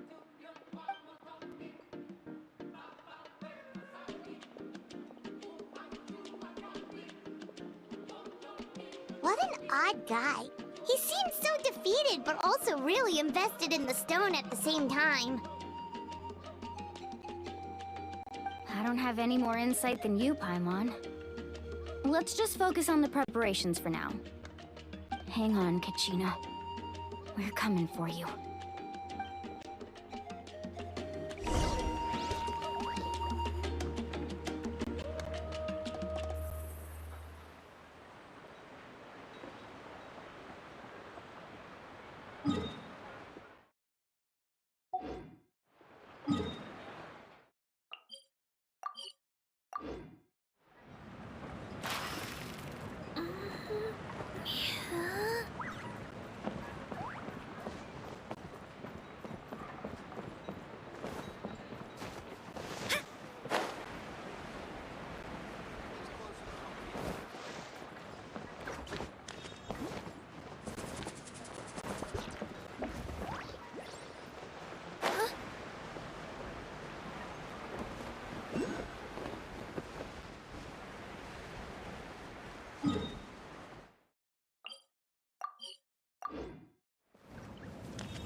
Hello. Do you have any hook ropes for sale? Hook ropes? As in rock climbing equipment? Yes. How much for your whole stock? Oh, the whole thing? Let me see. That would be 30,000 mora in total. Deal? Deal. Wait, really? What, you want me to drive down the price? We just need these as fast as possible. Thanks. Oh, no problem at all. I'll even pass along some information on the house. These ropes are usually used by rock climbing enthusiasts. If you want to learn, Roka's the person you want to ask. All right, that's everything. Here you go. Now we need the obsidian. Let's go talk to the traveling merchant Bichama mentioned.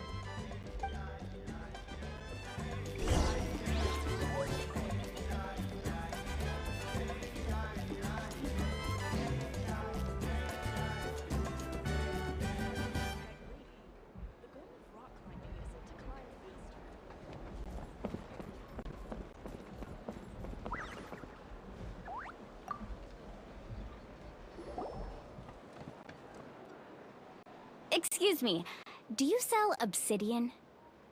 Why, yes. I've got a chunk for sale right over there. Perfect. Is that the only one, though? We actually need two. That might be tough. Tell you what, I'll take a look through these boxes over here, and we'll see what we can find. Thank you so much. We'll wait here.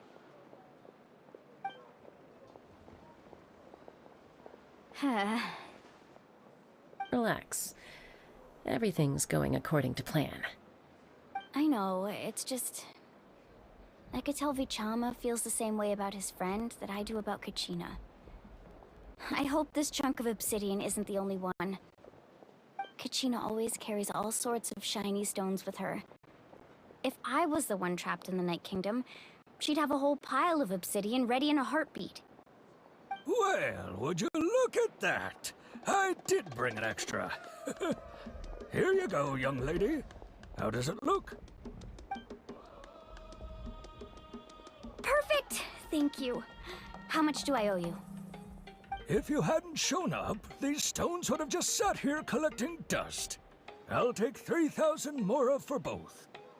Here you go. By the way, I heard you mention Vichama just now. You running an errand for him, then? How's he doing? Malco's been gone for 5 years now. It's about time he started to move forward. Do you know what happened between them? I heard about it in passing while I was out drinking one night, but I don't know all the details. Vichama and Malco grew up together, and even made a name for themselves together. Malco was an amazing fighter, capable of knocking out multiple opponents in a single hit, while Vichama excelled at scouting and analyzing the battlefield. The two made an excellent team, and managed to beat back the Abyss several times.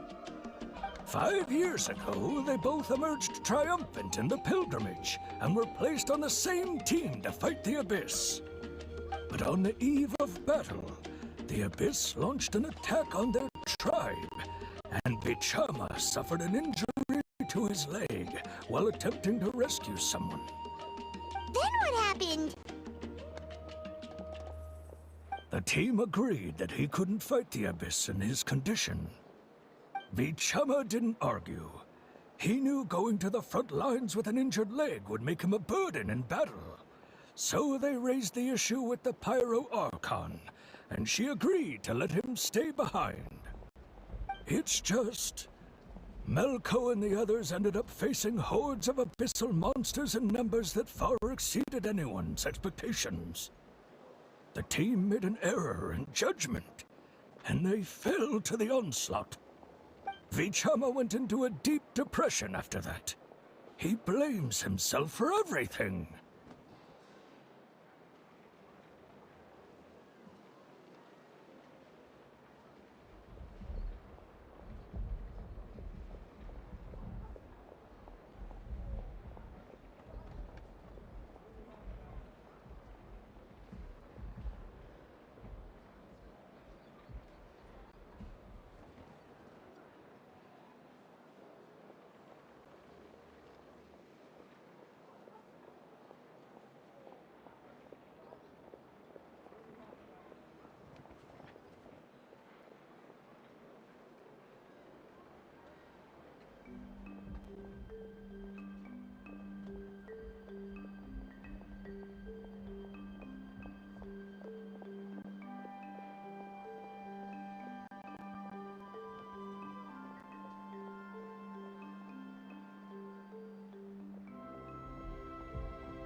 You're not wrong. But it's possible he chooses to blame himself. Not because he did something wrong, but because he wasn't able to do anything at all. I've tried convincing him to move forward, to stop dwelling on the past. But the shadow of Malko's death hangs over him still. The Abyss has caused so much suffering, and some wounds never heal. I wish there was something he could do to make himself feel better. But... anyway, that's the gist of it. Maybe you could help him talk things through sometime. I would really appreciate it.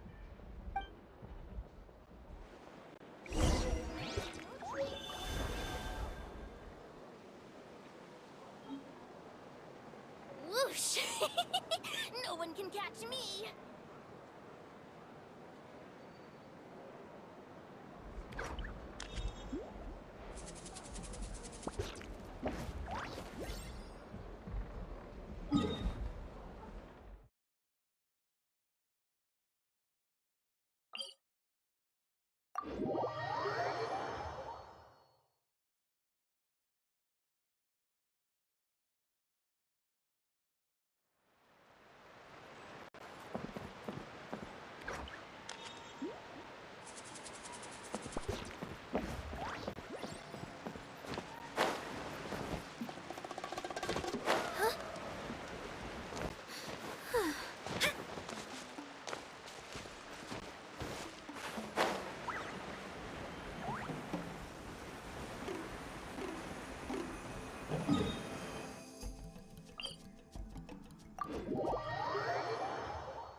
Did you get everything? Yep, it's all here. When do we start? I've made all the necessary adjustments, so we're good to go. As agreed, I'll help you find Kachina's ancient name, and then you return the favor.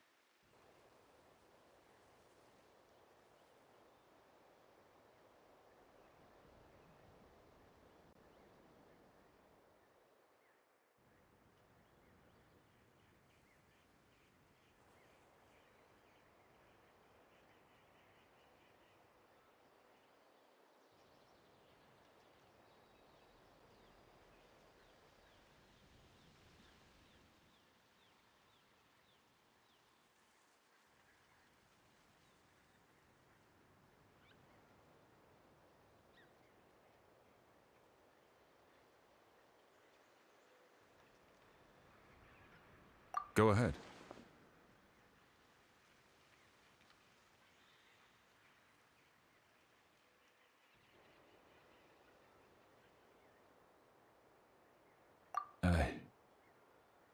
Yes. After Malco fell, I scoured the battlefield to see what happened. It turned out he wasn't bested by some impossibly powerful foe. He was dragged to his grave by the sheer number of enemies. If I had been there, I would have been able to sense the danger. I could have warned them not to advance. I've always blamed myself for what happened. But when you told me about Kachina, I realized there's a chance Malco might also be alive, fighting for survival in the Night Kingdom. But that happened several years ago, right? The Pyro Archon said all life within the Night Kingdom eventually becomes one with the Sea of Souls. There might not be much hope, but I still have to try. Malco and I promised each other, even if we never managed to root out the Abyss for good, we would fight together until the end. All right, let's get to it. I'll start searching for the conceptualized version of Kachina's ancient name. If you see any fragments scattered around the area, please collect them.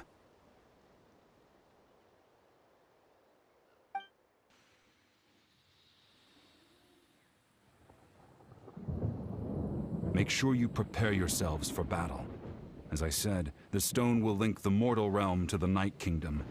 The Abyss will likely emerge in response. Look at that golden thing! It must be one of those fragments Vichama mentioned. Let's get closer!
Shines eternal!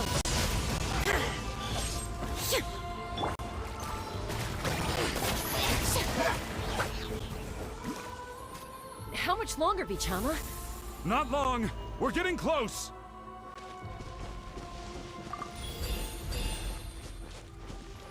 Let her rip!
Take it!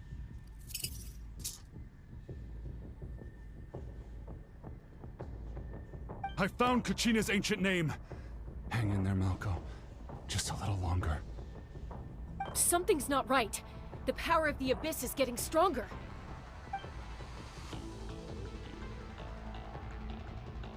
The Abyss is corroding his body. Vichama, you can't keep going. You'll die. I should have died 5 years ago. I just need a little more time. Please, I'm almost there. Thank you.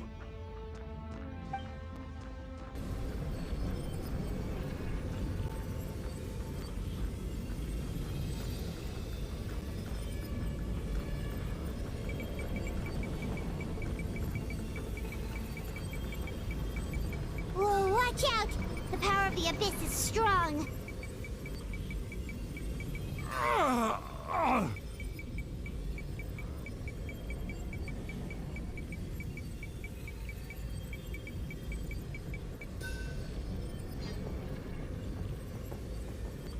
This power. Hanging in there? Malko. No! Why can't I find him? Why? We can't wait any longer. Pull him away from the stone, Mualani. I already tried, but the power of the Abyss has him in a chokehold. It's like he's tied to the stone with an invisible rope.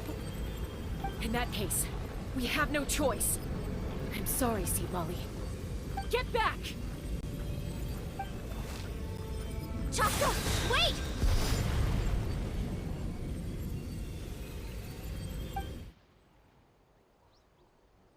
Ouch! What happened just now? It looked like the Spirit Speaker's stone was... The stone's power was spiraling out of control. The only way to stop it was to destroy it. You were all caught in the shockwave of the explosion. You might feel dizzy for a while, but that's normal. Give us a heads up next time, will you? You're lucky we managed to dodge it in time. I thought I said to get back. Yeah, barely a second before you made it go poof. Not everyone has your reflexes, Chaska. We were this close to getting dragged into the explosion. Okay, I'll be more careful next time. At least Kachina's ancient name is still in one piece. Wait, where's Vichama? Vichama! Vichama! I couldn't find Malko's ancient name. It must be completely gone by now. Once your ancient name disappears, there's no coming back. From the very beginning, I knew there was a slim chance, but still. And now... it's too late to save him. From the minute he left that day, it was already too late. Vichama. I'm sure he's heard enough condolences over the years. Let's just give him some space. Huh? What's that in your hands, Vichama? It looks like something's glowing! Huh? This is...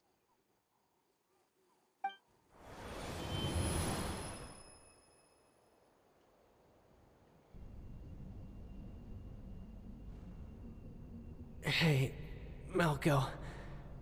Got any strength left? Not enough to swing a sword, but to say a few last words? Sure. Too bad. No one will get to hear them.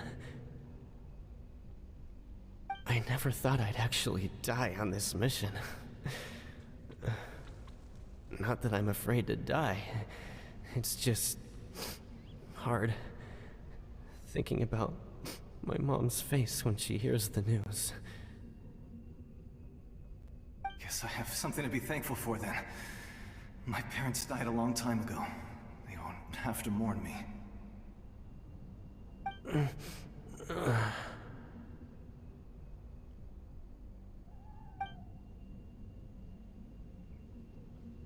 Pisak! Always had to beat me at everything, didn't you? Right to the end, you were never one for goodbyes. Maybe you're right. Maybe no one will get to hear our last words. But just in case... Vichama, I'm so glad you didn't come with us. Don't be sad. Just keep on living. For the both of us.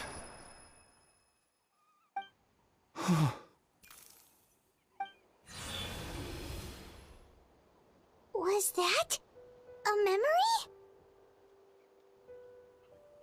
Seems like we were able to salvage something after all.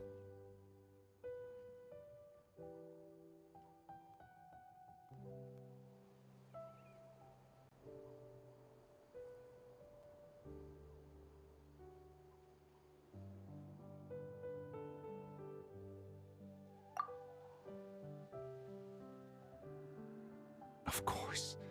Seeing him, hearing his voice again, it makes me unbelievably happy. But it also brings with it an even deeper pain. A deeper pain? Why? Malko was always the type to put on a brave face. But in that memory just now, his hands were shaking. And his smile. For all these years, I regretted not being able to fight alongside him to the end. And now I know, at the end of his life, he was thinking the same thing. Vichama. I'm fine. Actually, I heard Chief Wyna wasn't really on board with your plan to go to the Night Kingdom. When you asked for my help, I hesitated too. I knew helping you find your friend's ancient name meant leading you one step closer to danger. But I also understood why you had to try. Everyone has regrets in life, but not everyone gets the chance to make up for them. Once allowed to fester, guilt strips us of our most valuable qualities as warriors. In that sense, we might as well choose the braver path from the very beginning. If I could do it all over again, I would have followed Malko to the front lines no matter what. Even with an injured leg, there were still things I could have done. That way, even if the outcome stayed the same, I still would have fought alongside him to the end. There are critical junctures in life, and if you don't seize the chance to act, there's no going back. That's something I had to learn in hindsight. But you're still at the crossroads of your journey, so I hope you can walk away without regrets.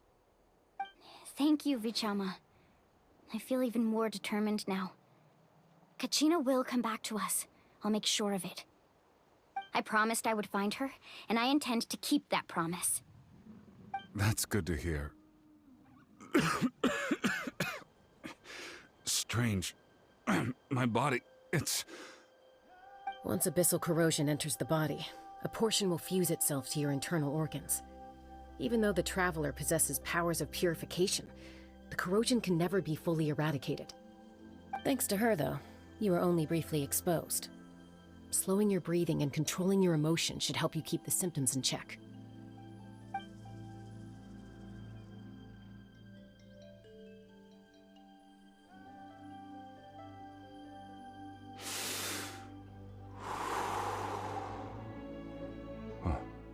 That does make me feel better. You seem very knowledgeable about all this. Just speaking from experience, that's all. Anyway, we've recovered Kachina's ancient name, so we're off to a great start. Let's get Vichama back to his tribe and tell Wyna the good news. Oh, and apologize for destroying the Spirit Speaker Stone. We had no choice, though, so he'll probably understand. Right?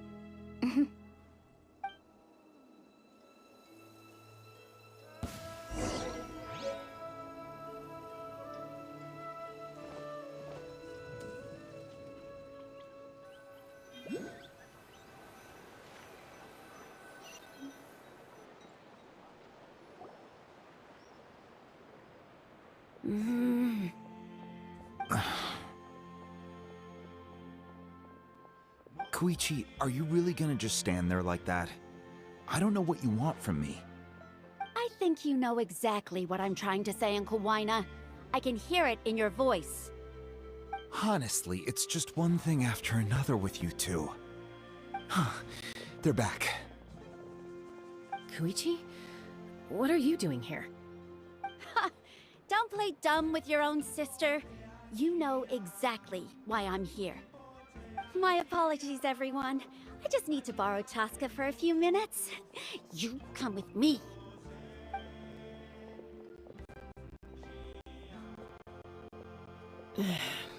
I'll be just a moment. Who was that? Koichi, Chaska's younger sister. Although the two aren't actually related by blood, it's kind of a long story.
It's not really my story to tell, but I guess it's not a secret.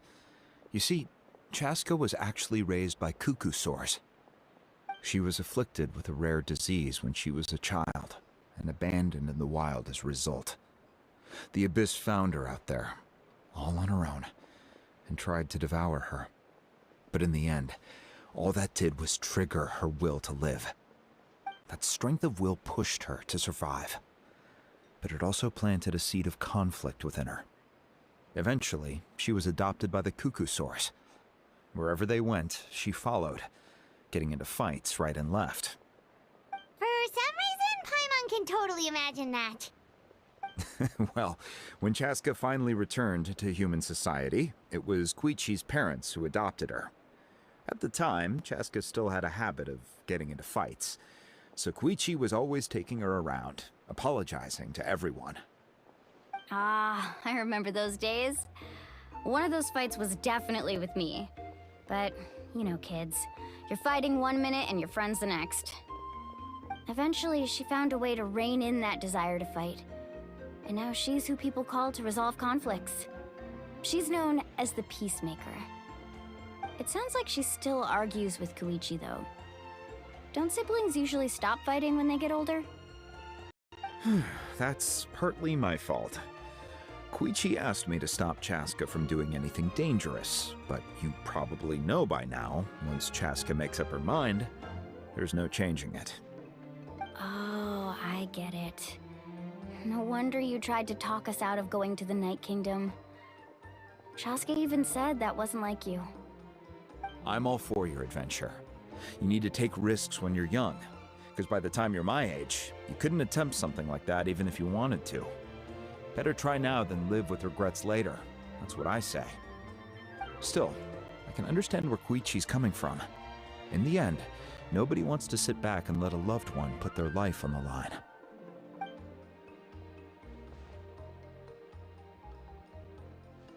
All right, it's just the two of us now.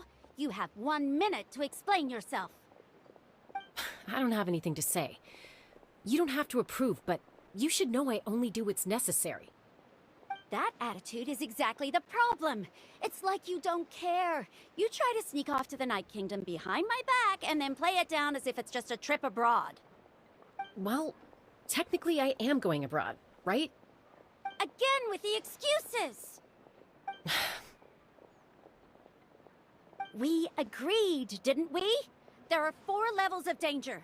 If it's not something urgent, you can only engage in level 2 danger and below. You can only go up to level 3 if a situation is so dire there's absolutely no alternative.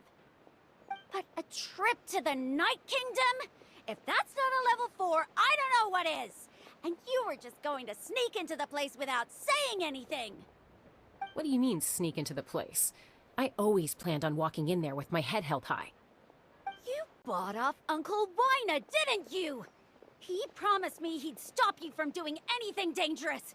Oh, it's like he didn't even try. You feel like he went back on his word. What if I told you my mind was made up, and there was nothing he could have done? Not even by force. Oh, I knew it! So he did try to say something, but you didn't listen. This is important. If you were in my shoes, you'd make the same decision. You don't know that? I'm a doctor, and I handle logistics. If you're going to waltz into a dangerous situation where you could lose control at any moment, it's my duty to say something. All right, whatever.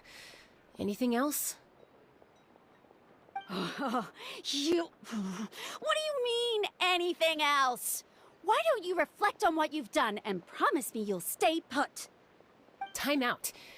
Is this one of our normal arguments or a serious one? Chaska, does it sound like I'm joking? Then, you need to know something. What happened to Kachina was partially my fault. I can't leave her there to die. That's not who I am. But the person you become when you lose control, that's also not who you are. That's a different issue. You said it yourself. A person is only as good as their morals. If I want to live in Natlan, I need to display qualities that make me worthy of this nation. I've also told you that managing your condition is equally important. Sometimes you have to make sacrifices. All right, let's stop this here. If we keep going, I might actually have to get serious. And I think Wyna prefers his roof attached to his house. Is that a threat? That sounds like a threat to me. Koichi! Younger sisters are supposed to listen to their elders. So, you're really going to go, no matter what I say? I'm supposed to be your sister. Then support me. I'll be back. All you have to do is wait. Chaska. So, that's it. Why'd you have to turn out to be so darn annoying?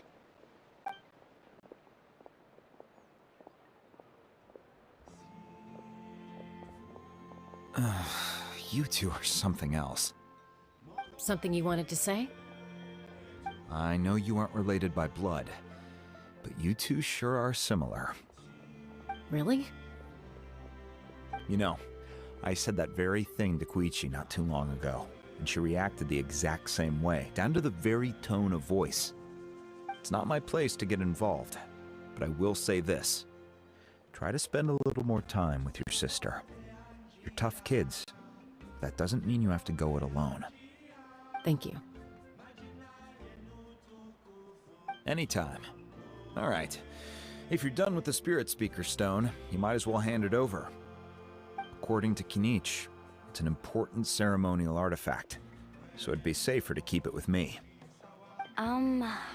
About that.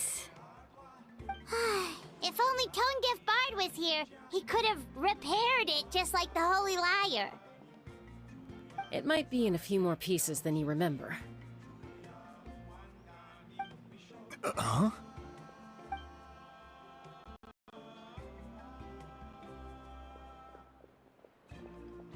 I see. Sounds like it was an urgent situation. If someone's life was on the line, then you had no choice. Still, Citlali's going to be a nightmare to deal with now that you've broken her stuff. I'll explain everything to her later. Stay safe out there in the Night Kingdom, okay? I'll wait here for your safe return.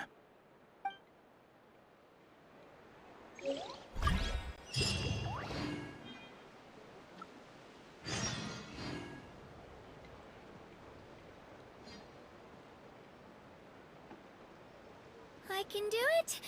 No, I can't. I can do it. Oh, it's fine. I can definitely do it. All right.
I just saw a brick that wasn't properly stacked. What should I do? Now it feels like there's a little saurian scratching away inside my chest.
We're back! We found Kachina's ancient name, too!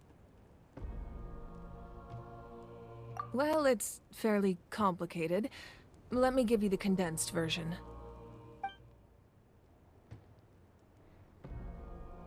The Fatui again? We can't go anywhere without them causing trouble. But what if the Fatui finds out you've lost your power? Won't they try to take advantage of the situation?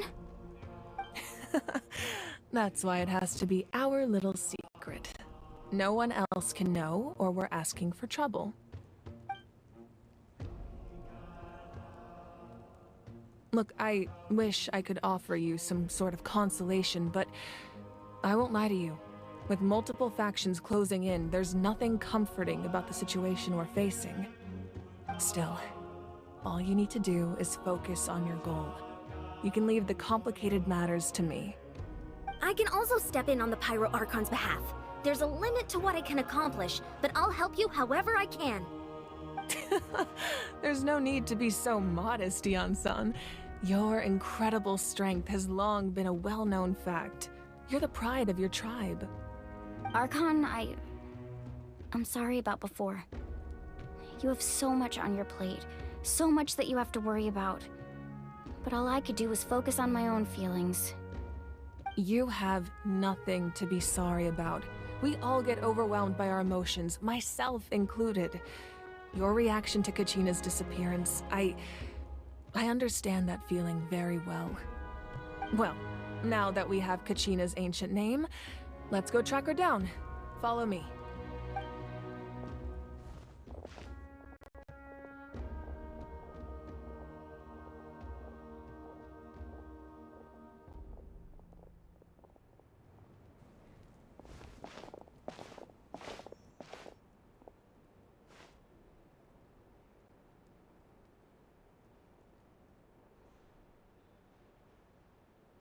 What is this place? Hey, isn't that Atea's talisman? Good eye. This is where I store all the various mementos I've collected. Whoa. I've never seen this place before. There's so many things in here. It looks like there are items from every tribe. Collecting them must have taken a lot of effort. I suppose you could think of it as a hobby of sorts. In Natlan, everyone grows up listening to the stories of heroes. And physical items do a far better job of preserving those stories than our own memory. Now, I still have some preparations to make for the ceremony, so feel free to take a look around in the meantime. If you're curious about an item, I'm more than willing to tell you about its origins. Alright, we'll have a look.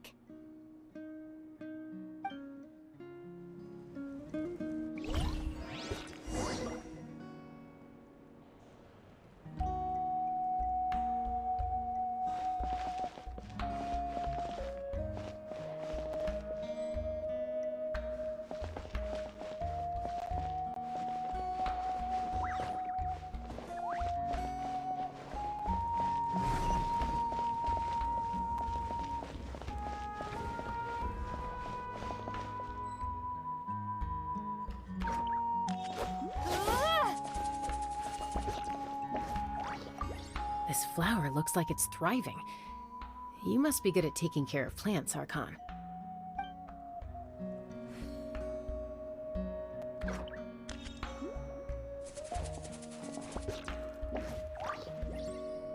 This fishing basket looks familiar.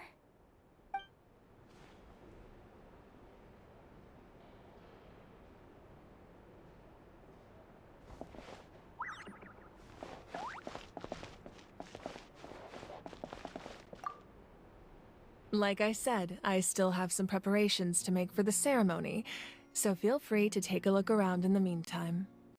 If you're curious about an item, I am more than willing to tell you about its origins.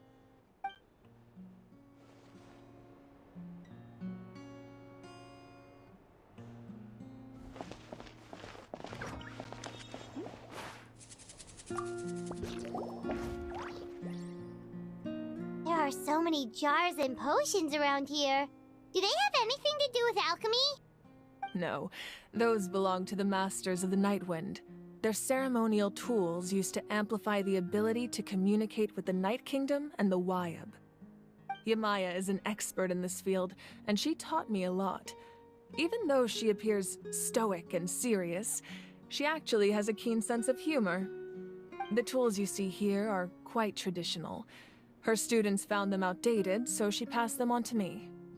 The contents of the jars aren't all that special. Oh, except the big jar in the middle. That's what she really wanted to give me. Ooh, must be something really cool. What's inside? Grape juice. Huh? It's quite tasty, although probably expired by now.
The powder still needs some time to settle, so let's wait a little longer.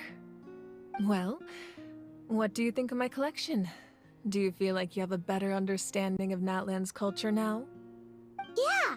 If each item represents a different story, seems like Natlan's really been through a lot. Does every item hold a special memory, just like Atea's talisman? That's right. The items in my collection actually serve a similar purpose to the ancient names passed down among the tribes. They demonstrate the true shape of time. The shape of time? Most people perceive time as a linear concept, almost like a straight line that can only move forward. We cannot change the past or predict the future. But there's also a different theory, one that I believe to be closer to the truth. Namely, that the past, present, and future all exist at once. At once? Paimon's not sure she understands. Let's say your journey ended right now. Thinking back on your experience in each nation, which one would you say was the most important?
Exactly. Even at the end of your journey, the things you experienced along the way don't cease to exist.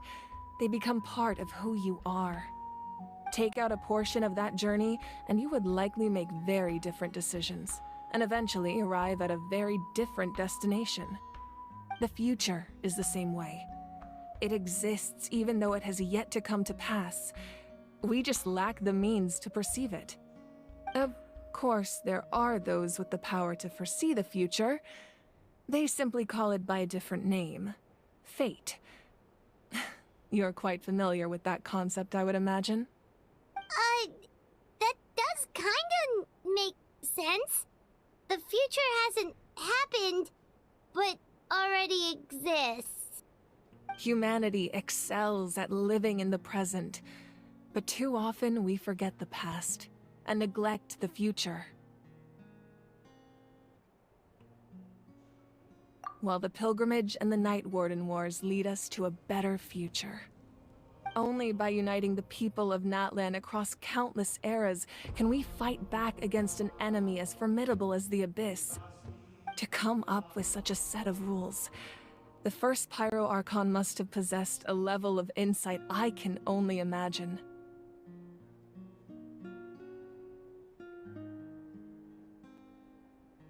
That's correct. At first, he was a mortal man with no special power. After he ascended to the Divine Throne, he used it to borrow power from the heavens and establish the rules of Natlan. Namely, a framework through which ordinary people can ascend to Archonhood. By holding the pilgrimage, we're able to determine the strongest among us, and when that person ascends to the Divine Throne, their inner flame will awaken. In addition, the sacred flame will grant them significant knowledge and memory of this land. After all, that's how I came to know everything I just told you. So, it all comes down to the power of the Divine Throne and the rules. Wait, is that a family portrait? Yes, that's my mother, father, younger sister, and the little saurians we raised.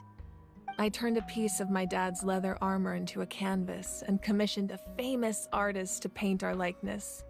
Your sister is so cute! It looks like the two of you are really close. Paimon was having a hard time thinking of an Archon as an ordinary person, but seeing this portrait, it kind of makes sense now. It really doesn't look like there was anything special about you before. Oh, wait, is Paimon allowed to say that? A little late for that question, don't you think? Sorry! Paimon's so sorry! Paimon's mouth works faster than her brain sometimes! It's all right. I'd never get upset over something like that. No matter what others may say, my past is a precious part of my identity. I'm forever proud of the life I used to lead. Becoming the Archon doesn't mean you sever ties with your family. The position just comes with a lot of responsibilities, so it impacts how often you get to see them. My father made the most delicious stew, so my sister would often bring me a large pot of his cooking, and we would sit on a blanket and eat it together. One time, we didn't close the door securely, and the saurians we were raising ran into the room and knocked over the entire pot. My sister immediately burst into tears. The two troublemakers were going for the meat, but when they saw my sister's distress, they froze on the spot. I still remember the way they laid there, sulking like a pair of children, even after making such a mess. It was frustrating, but in the end, all I could do was comfort my sister and move on. Wow.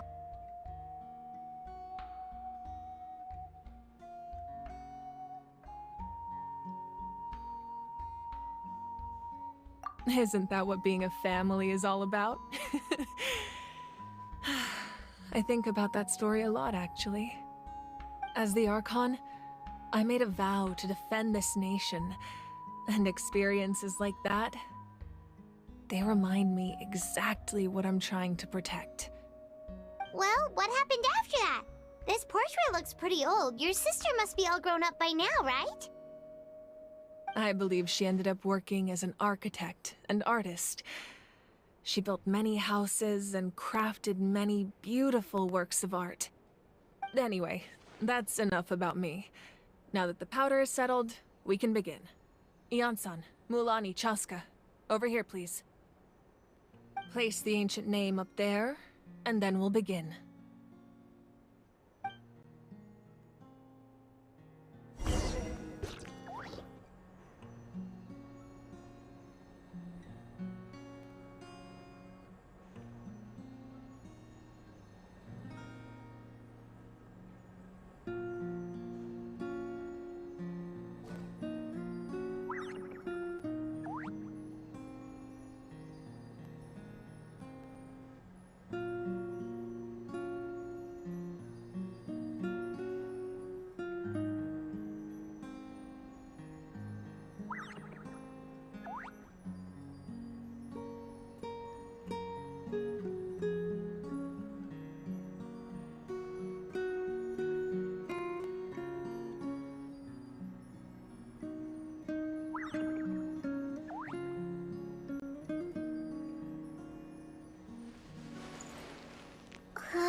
Surely as the echoes of life resound through heaven and earth, so too shall our stories remain eternal.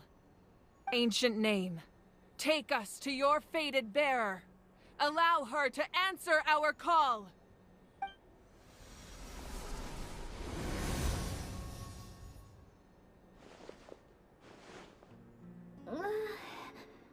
Am I hallucinating again?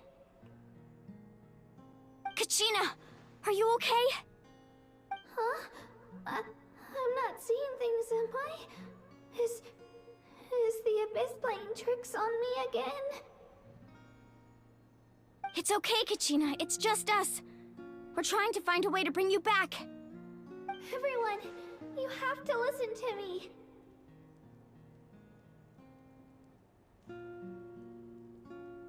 I've been investigating the Night Kingdom this entire time, and I figured out what's wrong. The Wayab is being affected by the Abyss. I was waiting for the Wayab to send me back, but then this really strong monster came in and it almost killed me.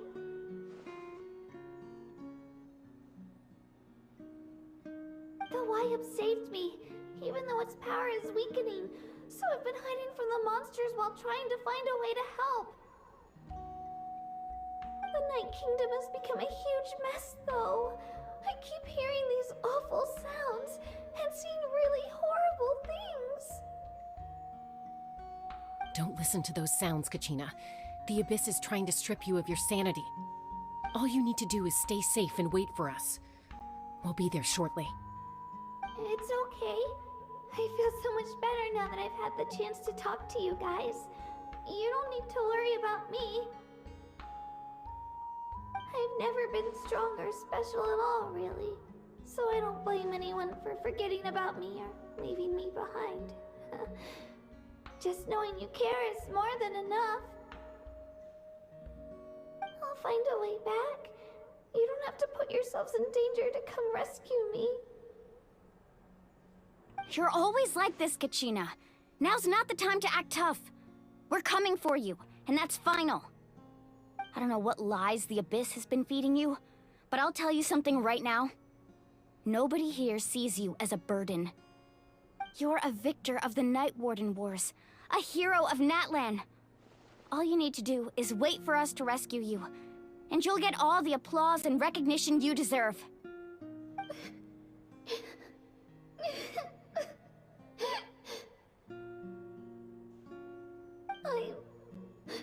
I'm really scared.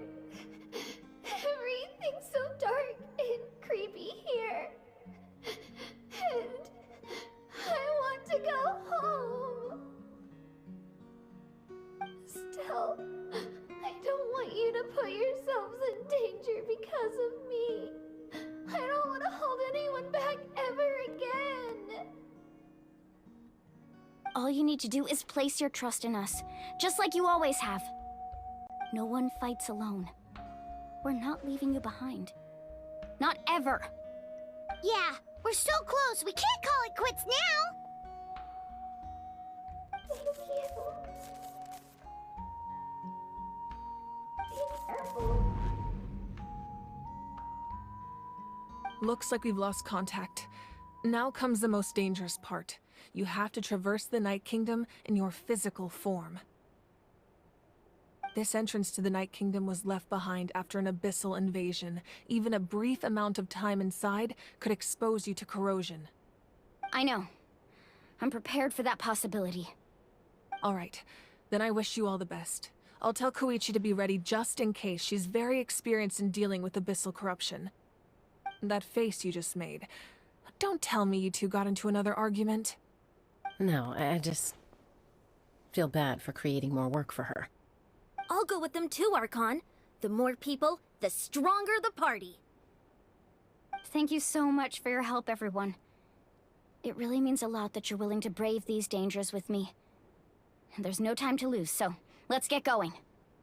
Now that I've lost my power, I won't be able to provide much practical support. But I can still keep an eye on the situation from here. Eon-san, I know it's unlikely, but if you encounter a situation you can't handle... That won't happen. I hope not.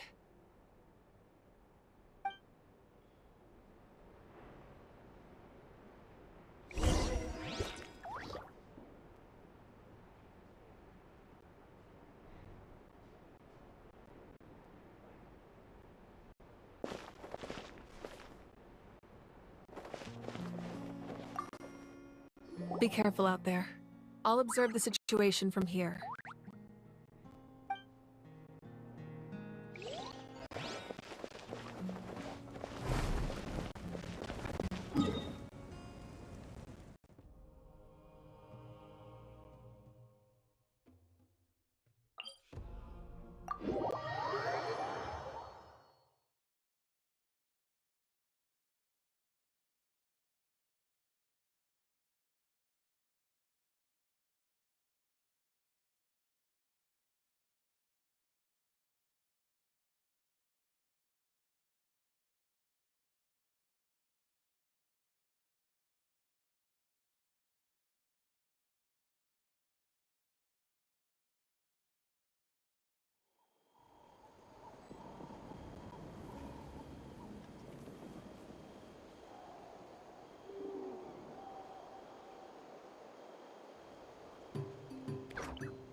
So we're underneath Natlan right now? It looks nothing like Paimon was imagining. That's because in the distant past, Natlan was home to an incredibly advanced civilization ruled by dragons. Humans only established their own society after the fall of the dragons. So these are Saurian ruins?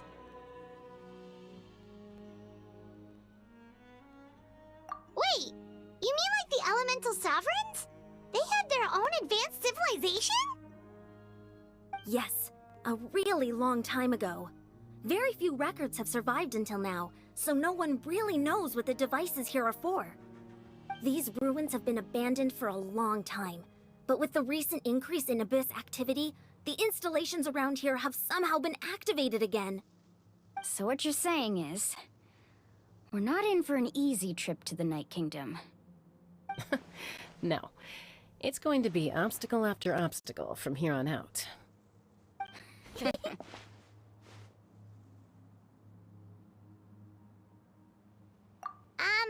are you all laughing like that? It's creeping Paimon out. It's the pre-adventure excitement kicking in, right guys? Of course. I'm eager to get started.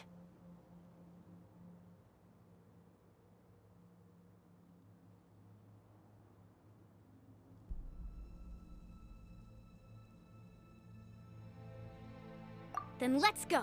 We won't let anything stand in our way.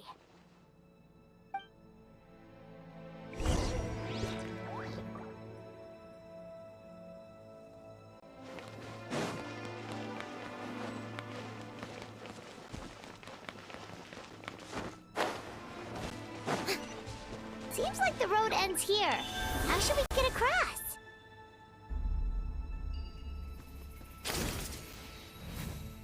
As a professional trainer, I think you could stand to build up your endurance, Paimon. Professional trainer?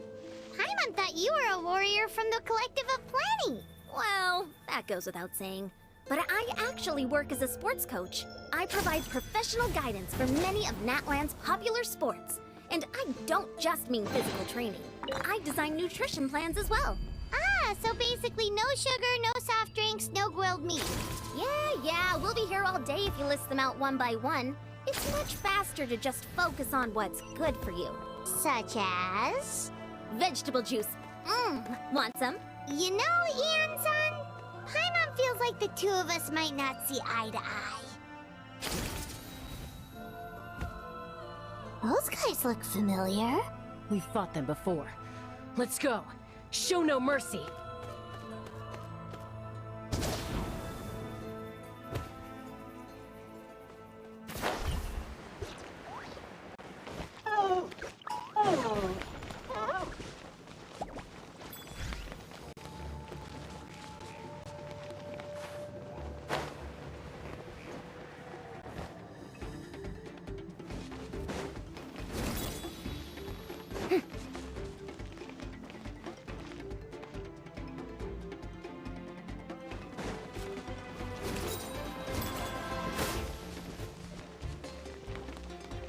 Yoo-hoo!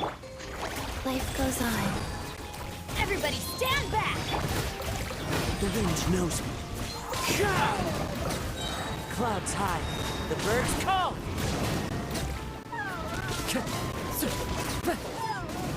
Into the wind.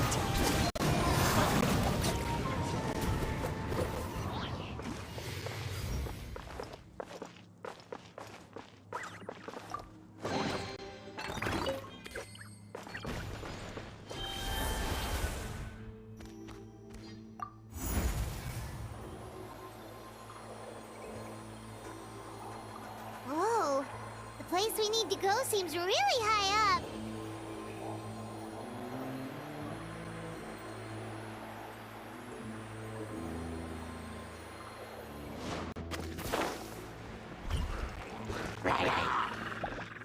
The wind knows me. Shower me with praise! As one with wind and cloud. Hoyoverse. Sacred name. Fortune preserver. Into the wind.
The wind knows me. I'm going in! Clouds high. The birds come. Yoo-hoo! Into the wind.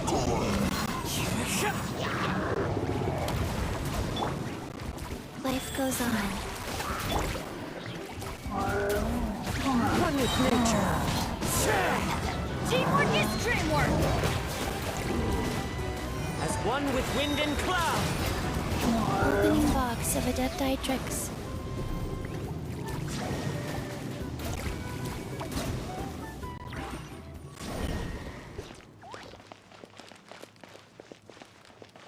Faster? Okay, faster.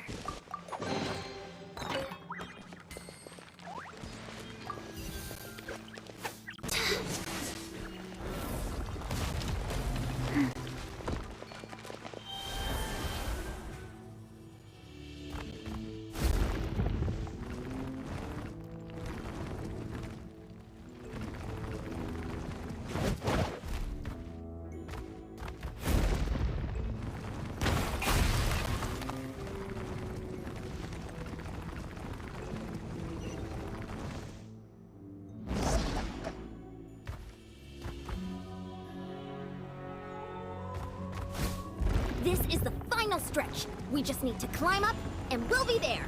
Nothing to it. Easy for you to say.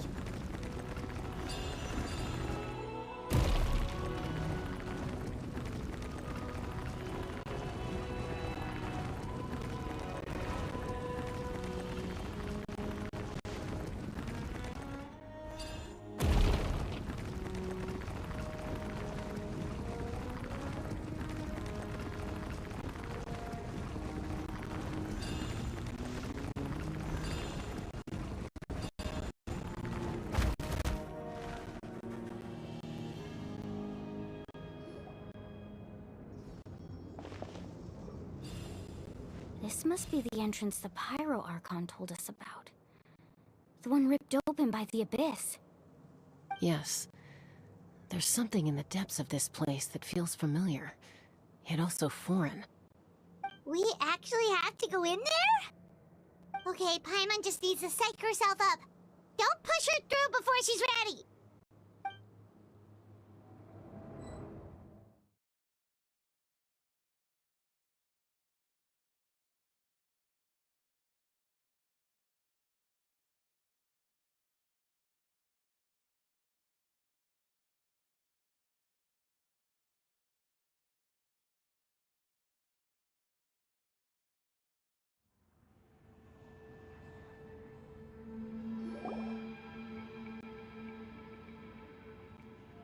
Hey! You don't have to drag Paimon! You're pulling too hard!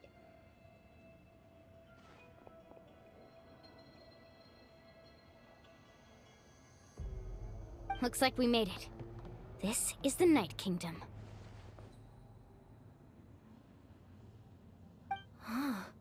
It looks so different from what I imagined in the stories. That overflow of energy is probably what trapped Kachina here in the first place.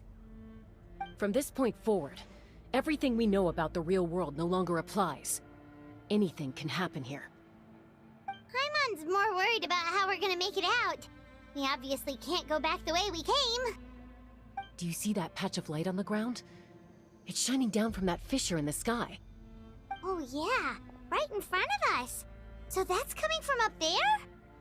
Oh, it's so high up. Did we really fall that far down? Just like I said, our real-world knowledge doesn't apply here. We fell all this way, yet came out completely unscathed. If this was the real world, we'd have to climb our way back up to the entrance. But here, all we have to do is stand underneath the light and offer a prayer. That's it?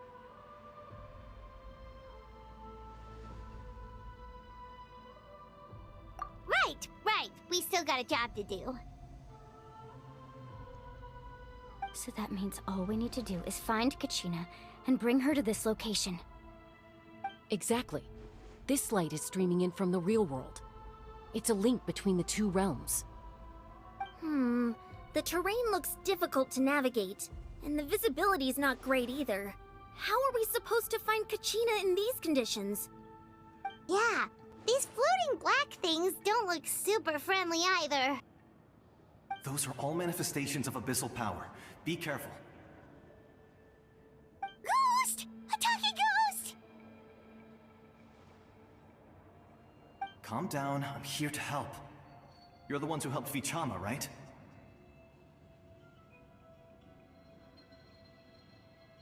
Yes, I'm Vichama's friend, Malko. I was completely lost to this realm until I sensed a mysterious power calling out to me. It's like it was seeking me out, attempting to reassemble the pieces of who I used to be. Of course, it could only do so much. I'm sorry I can only appear before you in this imperfect form. No, we should be the ones apologizing. If the Spirit Speaker Stone hadn't become corrupted by the Abyss, we could have done much more. But we had to destroy it. Otherwise, Vichama and his tribe would have been in danger. Of course. Thank you for protecting him. I never imagined that, even after all these years, he'd still take such a risk for me. Under the power of the stone, it felt like our souls were connected. Turns out even our regrets were exactly the same. Whether in triumph or death, you want your best friend by your side. Exactly. That may not be in the cards for us, but it's not too late for you. You're looking for a young girl from the Children of Echoes, right? She's being chased by an embodiment of abyssal power. I'd like to help her while I'm still in this form, so follow me. Be careful. This place has been severely corroded by the Abyss. Paimon didn't realize it had gotten this bad. It's like a seething volcano ready to engulf our world at any moment.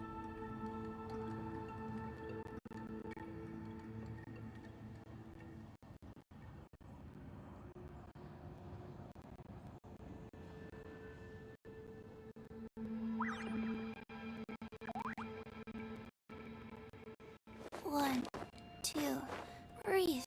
3, 4, and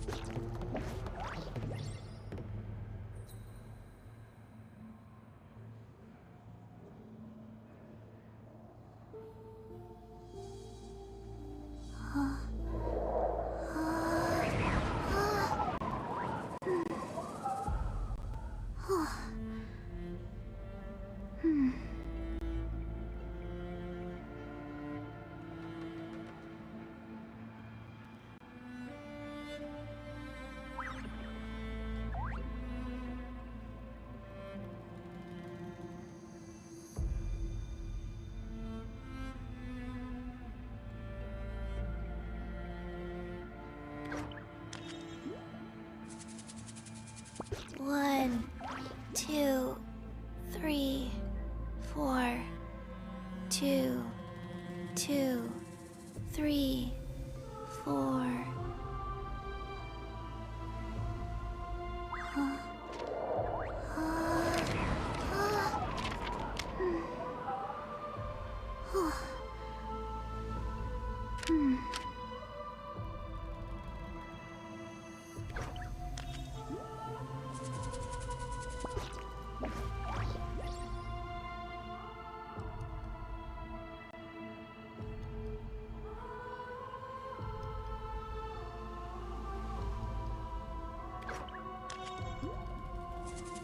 One, 2, breathe.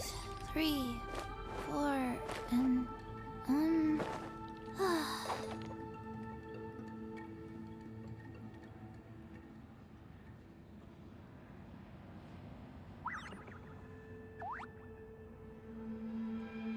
let's go somewhere cooler.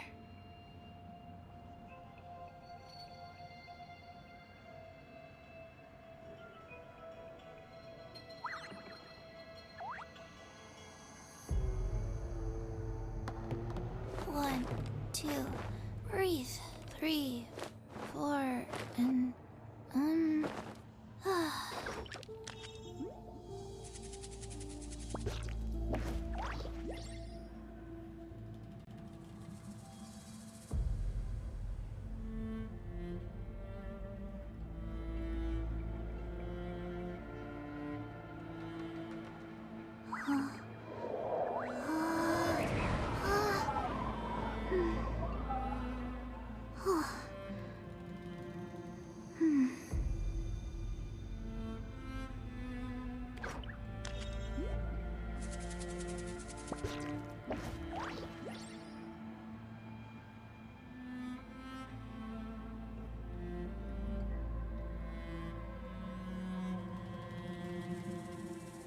One, 2, 3, 4, 2, 2, 3, 4.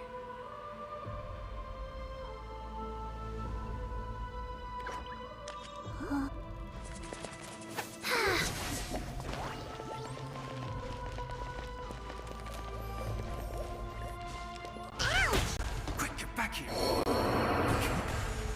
Stick close to me. My power will be able to ward off attacks for the time being.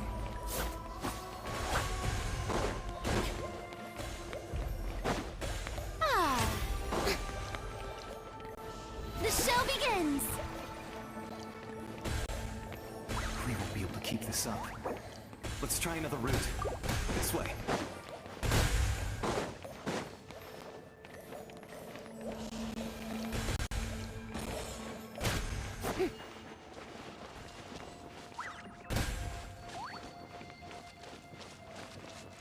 May I present? Not good. More monsters. We shouldn't waste our time on them.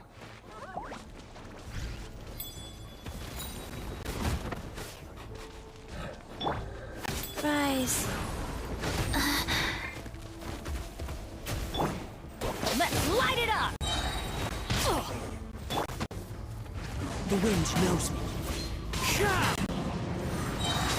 Clouds high. The birds come! Let my name echo in song! The show begins! Stop that!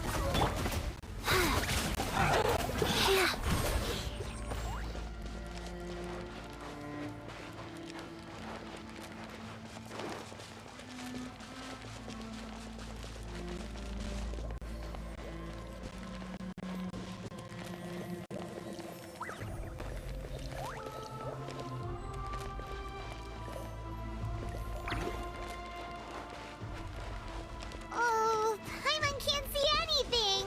It's easy to get lost here. Just stick close.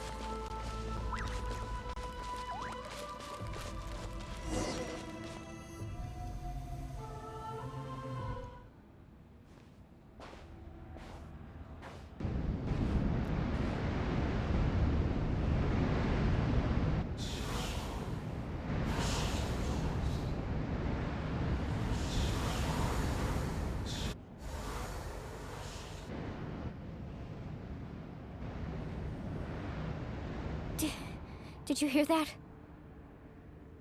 What? Never mind. It was probably just my imagination. Don't scare Paimon like that! I heard it too. It was a voice from the abyss. What did it say? Doesn't matter. It certainly doesn't harbor good intentions.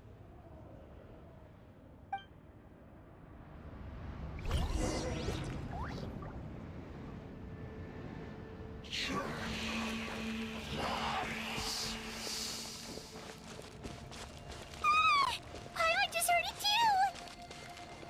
Let's keep going. Paimon wants to get out of this place!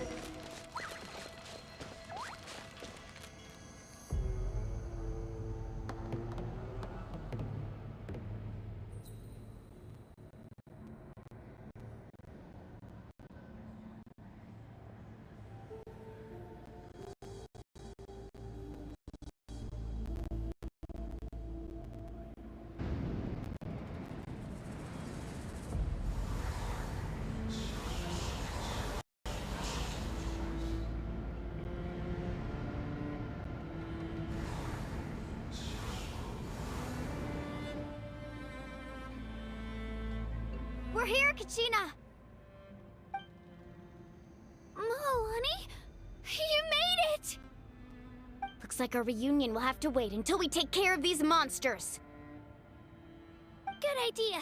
Let's go!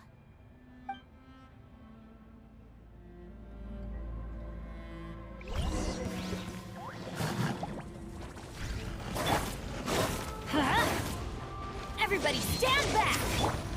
Strike a pose! One with nature. Shabam!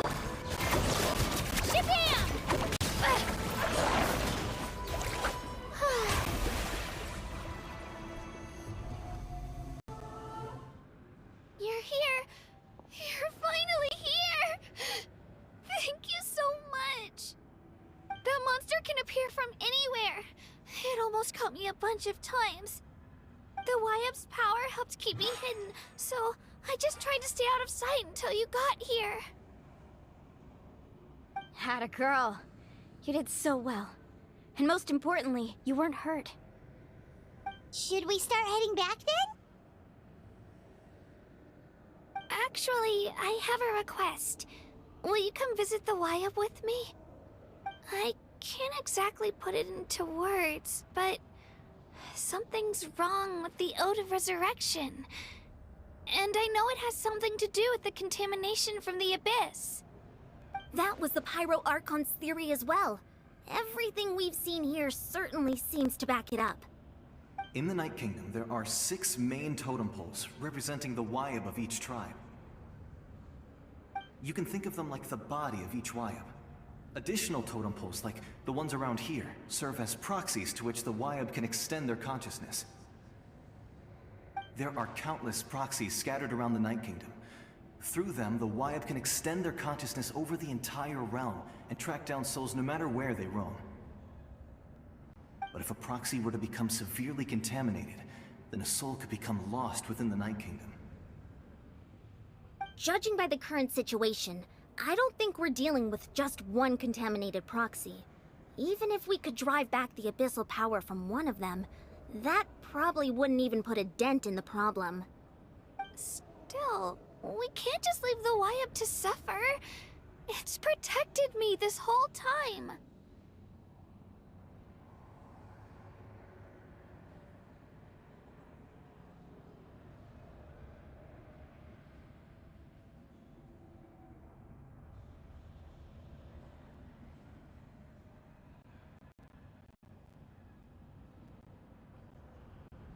I agree.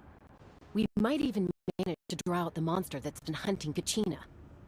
Getting rid of the monster might slow down the deterioration of the Night Kingdom.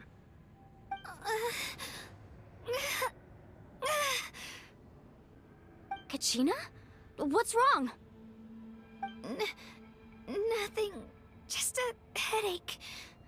And that voice again, telling me to abandon the Wyab and leave this place. Maybe we really should leave. Kachina's already been here for too long.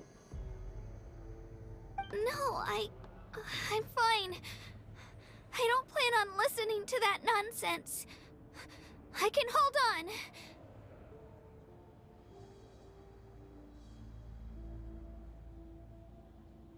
Just up ahead.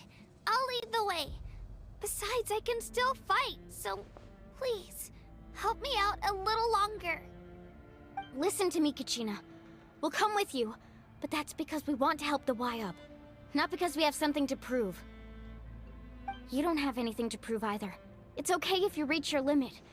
We'll be there for you. All right. The sooner we get this done, the better.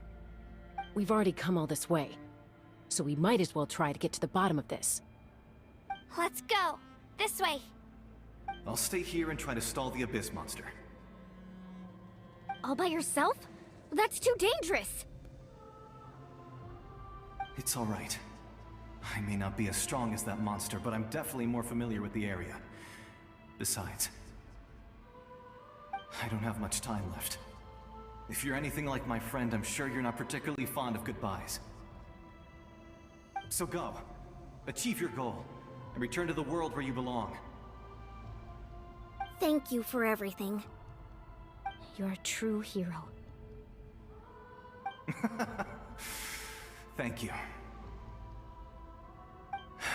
No one fights alone.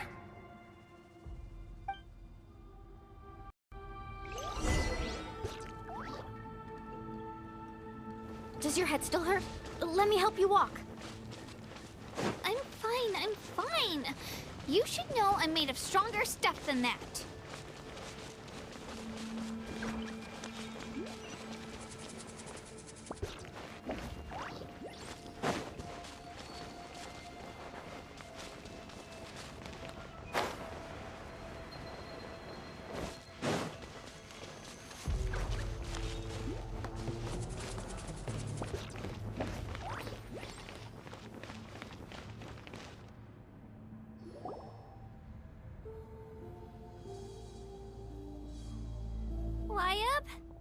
Wyab! I'm back! My friends and I are here to heal you. Wyab, can you hear me? Wyab?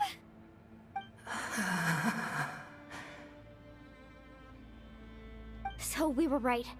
The contamination is already too severe. It's preventing the Wyab from answering our calls. Alright, get ready everyone. Time to purge the abyssal energy from this place.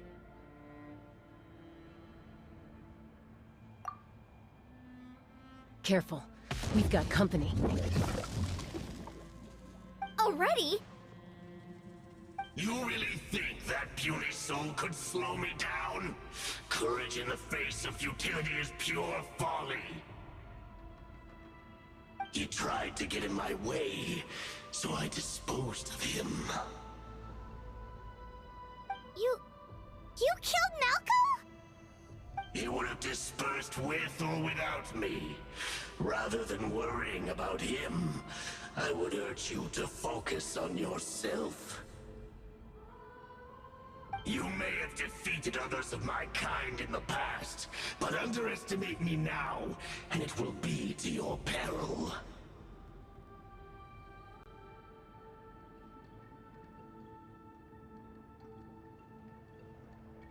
No. The power of the Abyss is intoxicating. The destruction it seeks captivates like a masterful work of art. I strive only for the opportunity to see it up close. I thought this naive little girl was an exception, but it turns out humanity is full of lambs willing to offer themselves up to the slaughter. That is the tragedy of your short lives. You understand nothing of all-encompassing power. Ancient names, pride, friendship, all empty ideas invented to give you a false sense of self-worth. They possess no power at all. The Pyro Archon created those grandiose ideals out of pure selfishness.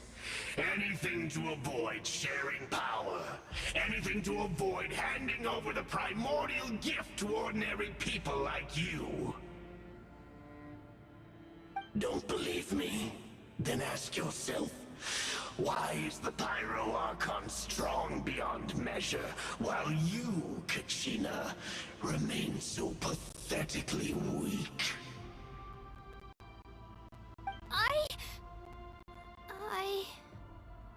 Kachina!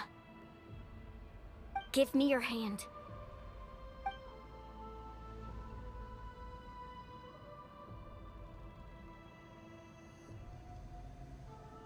Feel that? I'm right here next to you. Thanks, Moalani. You're right. I have nothing to fear. Because I'm not alone anymore. You're right. Maybe comforting ideals don't have any power. But you also couldn't be more wrong. You've never had to work for your own strength, so you will never understand the true source of our power. What? The courage we have to stand before you and not back down? It comes from our friendship. The power lies not in the ideal itself, but in our commitment to upholding that ideal, and in our decision to stand together and fight! Well said! Let's go, Kachina. It shouldn't take more than 2 of us to handle an enemy like this. Sorry in advance, but you deserve what's coming to you! There aren't many in Natlan who can beat us when we're together. It's time he got a taste of that kind of power.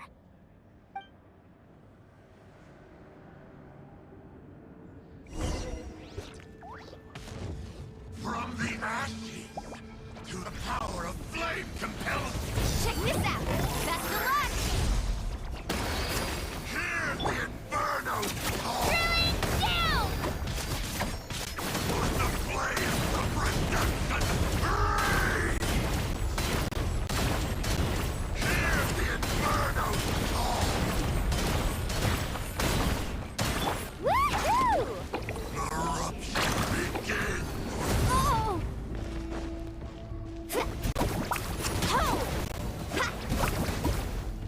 Let's ride! Let the flames of redemption rage! Hear the inferno call! Hey! Ha! Clear the area! Hear the inferno call! The time for my coming! Carving waves! What kind of guy falls behind?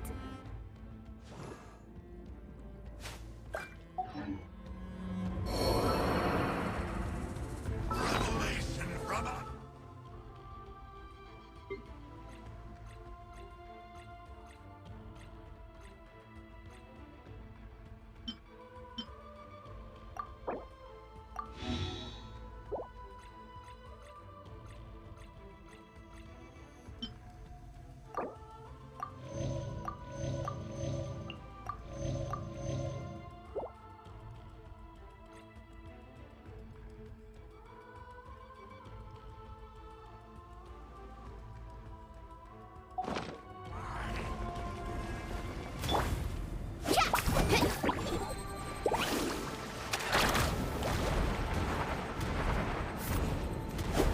Need a surf?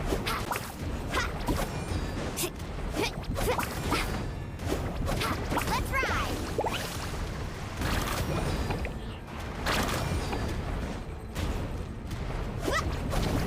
I must protect my clients. The power of flame compels...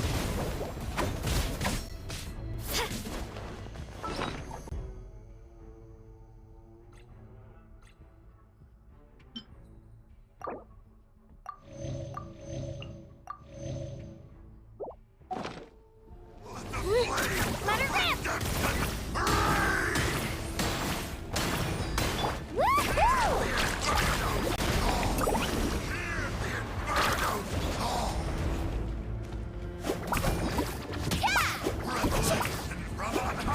Carving waves!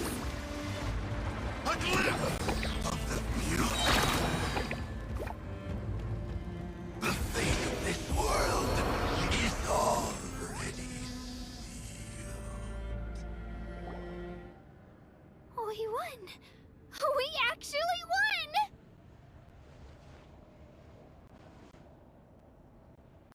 That's what he gets for underestimating you two. Fantastic work, Kachina! Absolutely fantastic! This makes me so unbelievably happy. I'm happy too, Mualani. Together we really are unstoppable!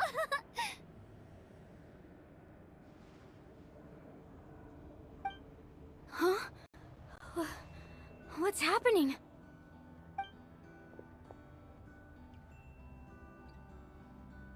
My ancient name is glowing? But I thought I didn't bring it with me. It's probably a projection from the real world, but that doesn't explain why it's glowing all of a sudden.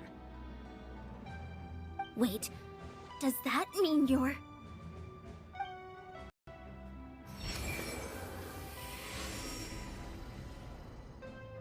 That was a bold move, diving headfirst into the fire to save your friend, especially in a place so overrun with abyssal corruption. Still, seeing you pull it off, was really something.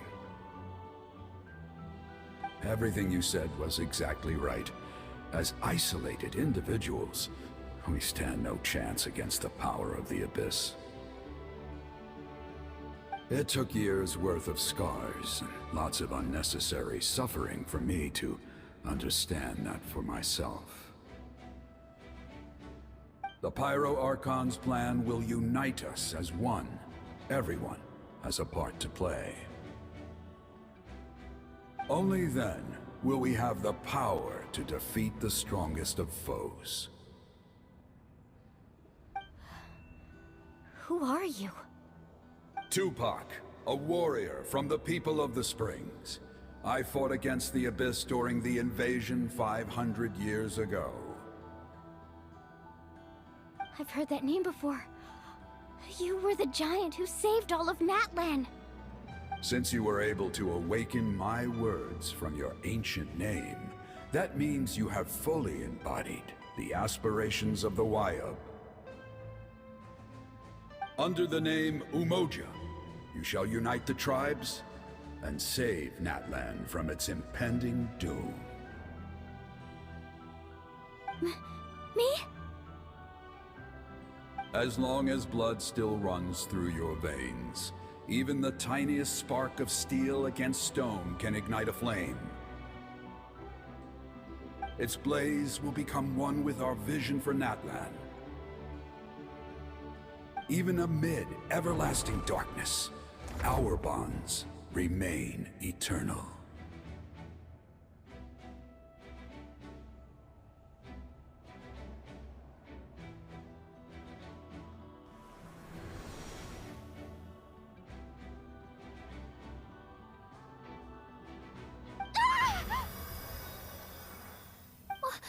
What's wrong, Malani? So many memories. My brain was just flooded with everything he once knew. So that's what happened. What do you mean? Did you just figure something out? 500 years ago, they foresaw the very crisis we're facing now. Efforts to save Natlan started all the way back then. We can go over the details once we get back. We shouldn't linger here longer than we have to. I know bits and pieces, but I had no idea Mualani was also part of the plan. This sounds like something that's going to need a lot of explaining. Let's focus on saving the Wayab first.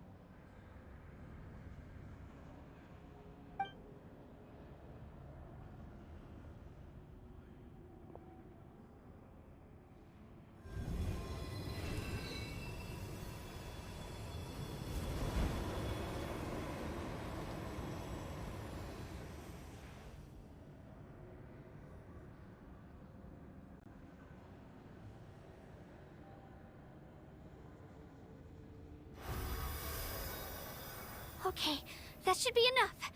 Wayab? Wayab? Can you hear me?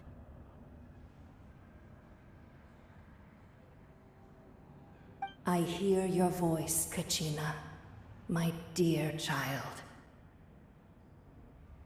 Great. Well then, I'm afraid it's time to say goodbye. I just wanted to make sure you were okay before we leave, but we can't afford to stay here any longer. I was going to ask why you bestowed an ancient name upon someone like me, but it's okay. I'll keep searching within myself for the answer. I'll never stop trying to improve my strength. One day, I'll live up to the hero you saw in me. You are already an outstanding child in my eyes, Kachina. No matter what happens.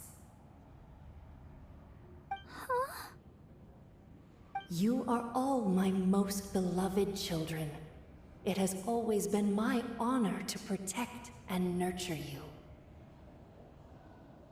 Your ancient name is just that. A name. Much like your parents chose to name you Kachina, I also gave you a name, but it need not define you. Focus on who you want to be.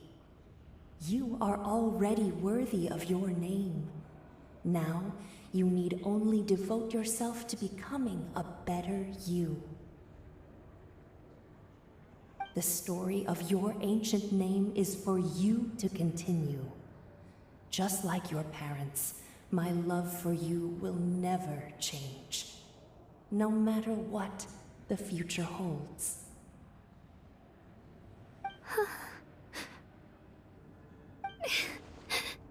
Thank you, Wyatt. It gladdens me to see the Pyro Archon's plan move another step towards completion.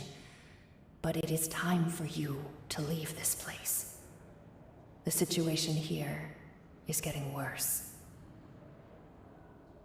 Go now, my children. Save Natlan on behalf of all you hold dear. I know we've never met before, Wyatt, but I just wanted to say thank you for encouraging Kachina.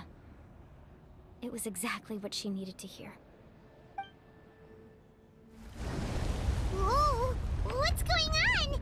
An earthquake? We're out of time. It's the power of the abyss. Quick, we need to run!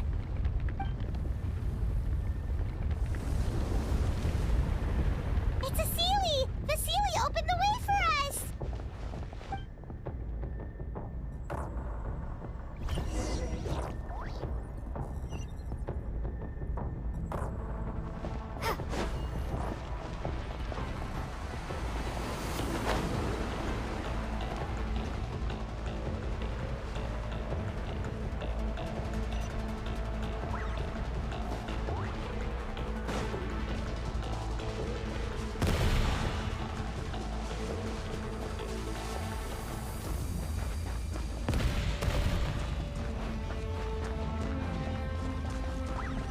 The opening in the sky! It's closing! We need to hurry, or we'll be stuck here!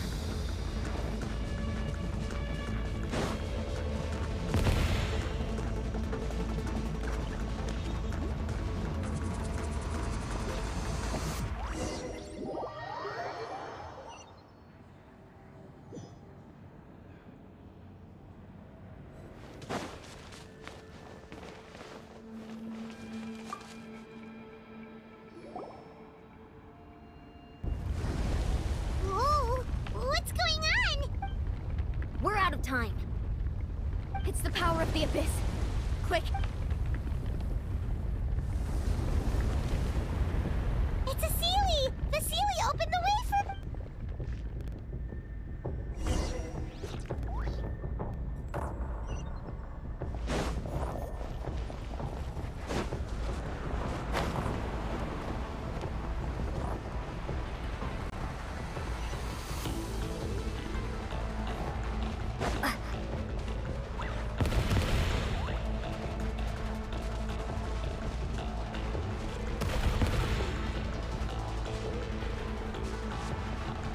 The opening in the sky! It's closing!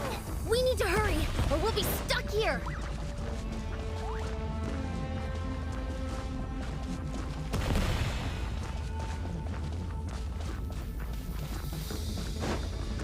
Watch out for the falling rocks! Quick, through the middle!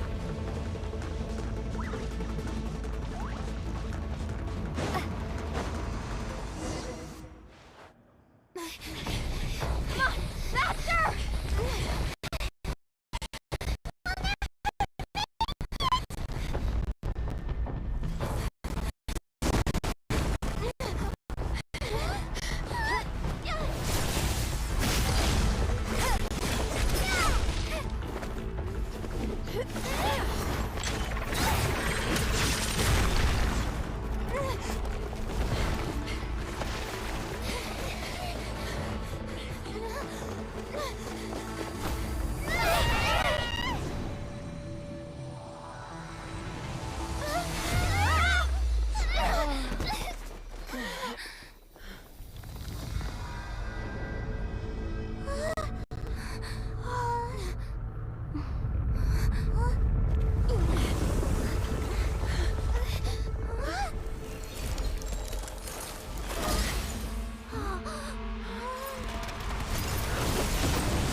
You've done well.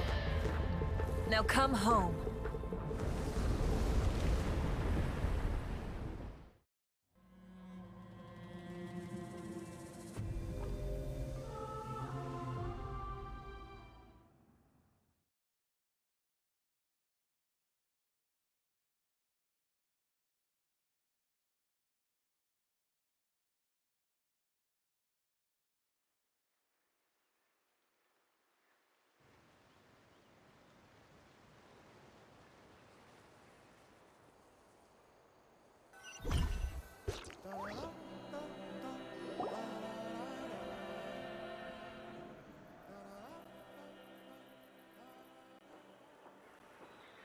We're back! The Pyro Archon saved us. But she's not here.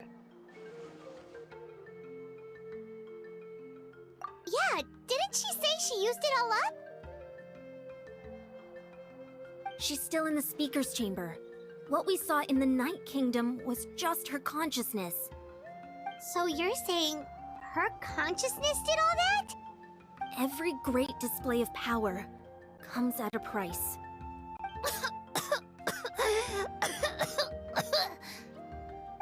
You must feel terrible, Kachina. Just hold on. We'll get you to a doctor soon. Let's get back to the stadium. The Pyro Archon said she'd have a doctor waiting for us. I recommend getting a full checkup, just to make sure no damage gets left behind.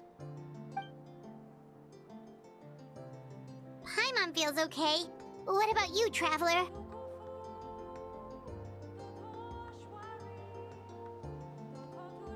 Right. You always seem to do pretty well against the Abyss. Let's get going. We need to share what we learned in the Night Kingdom as well. Right. The Wyatt mentioned something about the Pyro Archon's plan. What is it exactly? I'll let her explain everything. We're all a part of the plan now. Every move we make from here on out will decide Natlan's ultimate fate.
Huh. There's a lot less stuff here than before. It's good to see you all here in one piece. I know you must have a lot of questions, but let Koichi check you over first. It's best not to let any lingering effects of the Abyss go untreated. Thank goodness you made it back. I came here as soon as the Pyro Archon told me about your plan. Take a seat, everybody. I'll examine you one by one.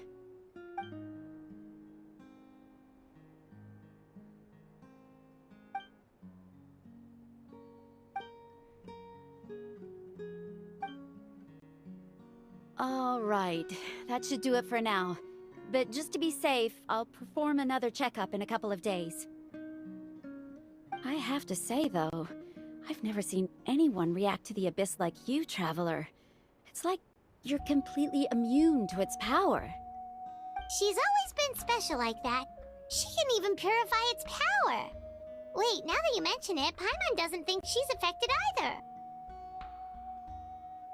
given the current situation, that ability will likely play a great role in the events to come. Of course. I still have patience to see, so I'll head out. Thank you, Koichi.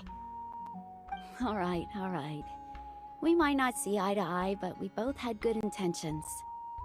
Just give it time. I'm sure we'll figure things out between us one day. Yeah.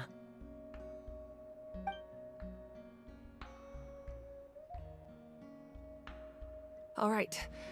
There's so much to discuss, I don't even know where to begin. You've seen it for yourselves now. The devastation in the Night Kingdom. I'll get straight to the point. Natlan is on the verge of destruction. It's very possible our nation has less than a year before total devastation. Huh? No. That can't be true, can it? That's right. But I've only ever disclosed that fact to the handful of people working with me to save this nation. Our looming destruction is not a recent development, but the inevitable conclusion of the disaster the Abyss initiated 500 years ago. Mualani told us a little bit about that.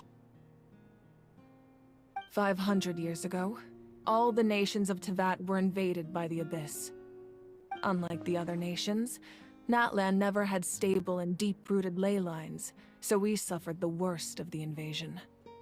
The battle against the Abyss was exceedingly long and brutal. In the end, victory came at the cost of our civilization and countless lives. Even then, it took centuries of solving the disasters caused by the Abyss to finally achieve the peace we know today. And still, this is but a superficial victory. The forces of the Abyss have merely been driven back underground. Their threat to Natlan remains as real as ever. I'd never have guessed. The problems plaguing the Night Kingdom are all the more complicated because that realm is essentially functioning as Natlan's ley lines. Immediately after the war, our calculations estimated that we would have a maximum of 500 years before the Night Kingdom was completely lost to the Abyss. But at that time, we were a nation of the destitute. Our people no longer believed in victory, nor did they hold hope for the future. Our civilization was dying, our faith crumbling, and the line of power passed down from the Wayab nearly severed. If we didn't bring the nation back together, it would be foolish to even dream of defeating the Abyss in the future. So, the Archon had a long and involved discussion with the heroes of each tribe, and finally came up with a 500-year-long plan to save Natlan. So that's what happened. After finding Kachina, I encountered a strange figure who gave me a series of new memories. Since the plan was mentioned in those memories, I guess I've been chosen to play an important role in it. But there's still something I don't understand. Those memories showed me the Pyro Archon from back then. And it was you. Huh? But that doesn't make any sense. The Pyro Archon is supposed to be human. It's impossible for a human to live that long. That's right. The hardest thing for humans to overcome has always been time. Or rather, the natural limitations of our lifespan. A god can extend a human's life by using a certain amount of divine power, or subjecting them to a curse. But, as we all know, Natlan doesn't have gods like that. We can only rely on our own methods. A human life is like a flame destined to be extinguished. 500 years ago, I placed my life within the sacred flame. Only by dying before my time could I have the chance to wake up again. So, in other words, this is your second life?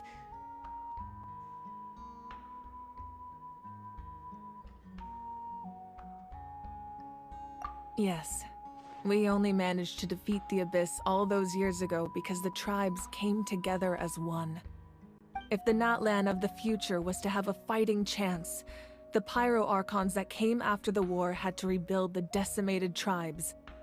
The goal was to reunite the people and restore the strength of each tribe's Wayab. Once a tribe was back to its full strength, the tribe's Wayab would select a hero, indicating the tribe was once again ready for war. The Chosen would then stand by my side in defense of our nation, just like great heroes of old, 500 years ago. So that means I'm one of the Chosen? That's right. You bear the ancient name Umoja, the same one held by the hero from your tribe 500 years ago. It means unity. After your adventure in the Night Kingdom, I trust you've come to fully understand the meaning of that name. So in other words, you always knew who the Wayab were going to pick from each tribe? Yes. According to the plan, each tribe was supposed to have been fully restored by the time I awoke. But something went wrong along the way. The 6 heroes successfully inherited the ancient names from 500 years ago, but the intel regarding the plan wasn't passed on to them. Once again, it comes down to the deterioration of the Night Kingdom. Communication between the Sacred Flame and the Wayab has been blocked. Just like how the Ode of Resurrection failed to bring Kachina back. Exactly. It's just another tactic the Abyss is using against us. The Abyss may not possess intelligence, but its methods certainly aren't easy to counter. If we want to unblock that information from being passed on, my presence alone isn't enough. The ancient name-bearer must establish a greater connection to their name. So, I've tried my best to help them from the sidelines. Currently, Shilonin of the Children of Echoes, Kinich of the Scions of the Canopy, and Iansan of the Collective of Plenty have all been acknowledged by their names. During your adventure, you too earned the acknowledgement of your Wayab, Mualani. In the process, you gained the memories stored within your name. But we have less than a year! Yes, but we have no choice. We cannot start the plan until all the heroes have been gathered. That's also why I haven't been able to take action despite the urgency of the situation. But if you knew this whole time, why didn't you just tell me about my role in all this? Wouldn't that make everything go a lot faster? Perhaps, but the opposite could also be true. Knowing your destiny too early could mean failing to realize your full potential. Just like your determination to save Kachina, I hope your commitment to this endeavor comes from your own strength of will, rather than a sense of obligation. So I suppose you're not going to tell us who the final 2 heroes are then? That's right. Their time is yet to come. Putting pressure on them beforehand will only hinder their development.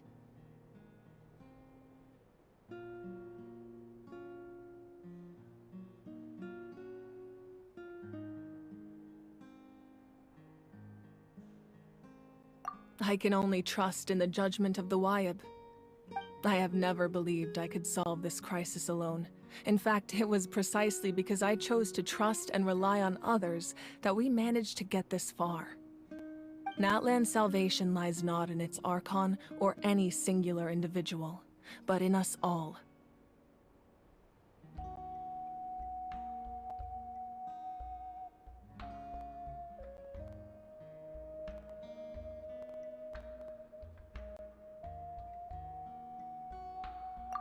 You're quite perceptive, aren't you?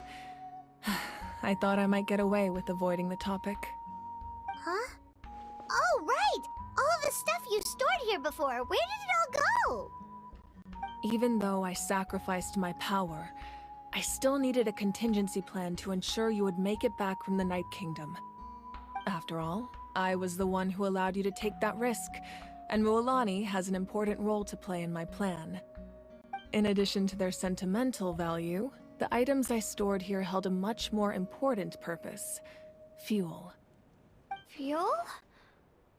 Ah, so back then, that's why you... Yes. The stories embodied by those items are certainly important, but there's an even more significant trait they all share. Every item belonged to a hero of Natlan. Over time, they became imbued with a certain amount of contending fire from being carried in battle. On their own, each item's power is limited, but together, their combined effect can prove quite useful in a dire situation. By burning those items, I was able to activate the contending fire stored within them to open the boundary between the two worlds. It was a rather crude approach, so all their power was depleted in an instant, as you can see. But weren't they all precious treasures? What about their stories? That's exactly why I dragged you all here. No matter what, I never wanted the Pyro Archon to have to use that power. Oh, I'm so sorry. You have nothing to be sorry for. You all deserve my thanks, actually. If you hadn't saved the totem pole, that area of the Night Kingdom would have been forever lost to the abyss. And then, it would only be a matter of time before the Children of Echoes was met with disaster. Besides, when those heroes entrusted their belongings to me, or the Pyro Archon of their time, it was out of a desire to contribute to Natlan's survival. If they knew those items helped save the present-day heroes of Natlan, they would not mourn their loss. Even when you put it that way, I still feel bad. There's no need. Remember what I told you about time? The people and the events of the past are never truly lost to us. We simply carry them with us in a different form. In that sense, we didn't lose anything at all. If you still have regrets, let them fuel your resolve in the battles to come. Your deeds will become new legends and nurture new forms of power just like the items once stored here. Well, we'd still like to return the favor. Well, if that's the case, just treat me to a drink sometime. Now that Kachina has returned, we can finally hold the victory feast and celebrate your team's triumph in the Night Warden Wars. And we could all use the rest, that's for sure. Plus, you'll be able to silence everyone who doubted you once and for all, Kachina. Still, now that I know the danger we're facing, having a victory feast doesn't feel right. Try not to let it get to you. It's important to stay calm. Worrying about it will only affect your judgment. All right. You should head out. I'll join you in a bit.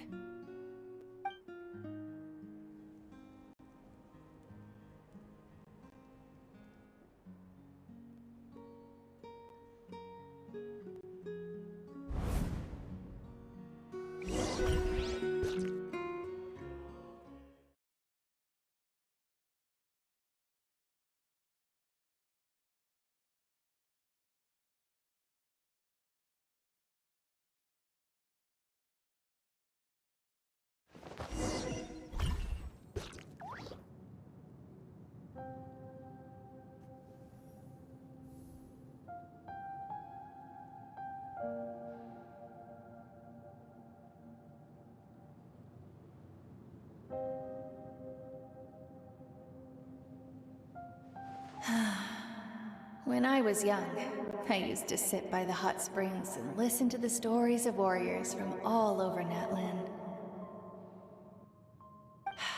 They attract people from all walks of life. Friends come easy here, no matter what tribe you're from. The people of the springs have never claimed the hot springs as their own private property. They are there to bring all hot spring buddies together. It's been really nice, seeing the children of my tribe get older. It's helped me gradually understand the true value of the springs. I've witnessed their energy, their determination, their absolute passion for life. Even when they cause trouble, I never managed to hold on to my anger for long. It's unbelievable how quickly they worm their way back into my good graces. I'm certain Mualani will become a great warrior when she grows up. She possesses infinite potential. I can see it. One day, when I'm no longer in fighting form, I'll come here and tell stories to all the children, just like those warriors did for me. So, you better get busy, Pyro Archon, or I'll end up running out of stories.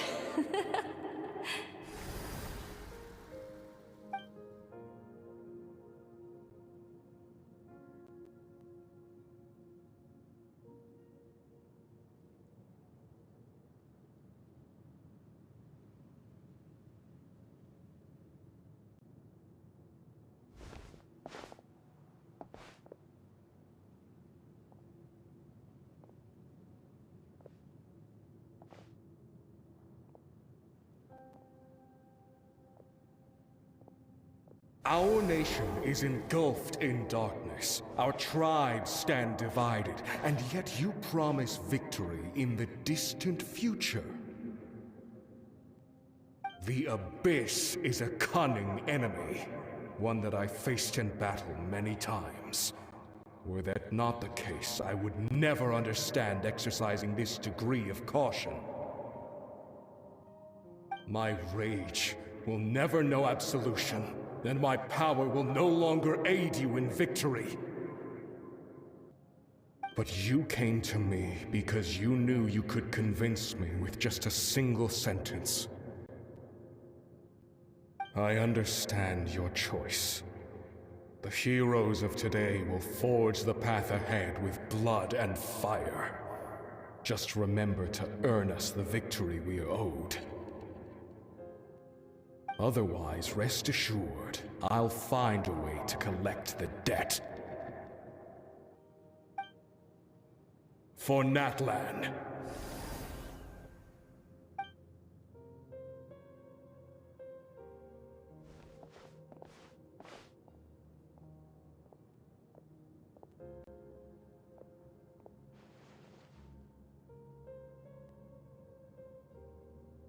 So, you're gonna head 500 years in the future to serve as the Pyro Archon again? But what about the you from right now? You're just gonna die? You can't ask her those questions and expect her to answer, my dear. The decision is hers to make, and she deserves our support. We will do everything we can to rebuild the tribes. Don't you worry. Even across time, we will all do our part to fight for Natlan's future. Yeah, Mom's right. We'll always believe in you, sis. Oh, seriously though, Dad should be here. Where is he? I imagine he didn't know what to say, so he chose not to come at all. Don't take it to heart, my dear. That's just who he is.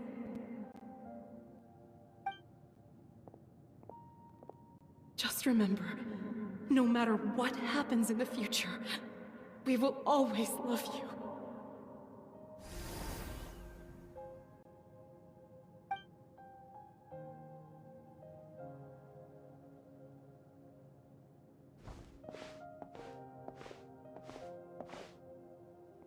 I'll come find you one day.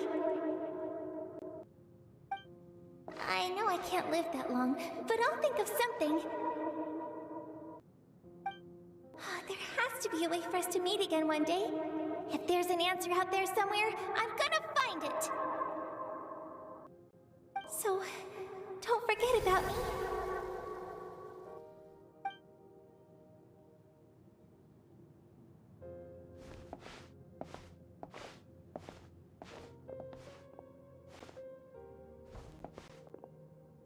If that's your decision, then you have my full support, Archon. May our children live to see such a lovely son. For Natlan! No one fights alone.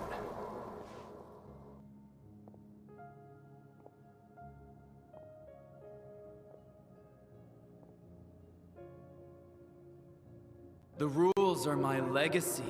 They shall grant us the strength to overcome the next tragedy. War forged the 6 tribes, taught us how to fight, instilled in us what it means to love. Who will be the one to bring this to an end?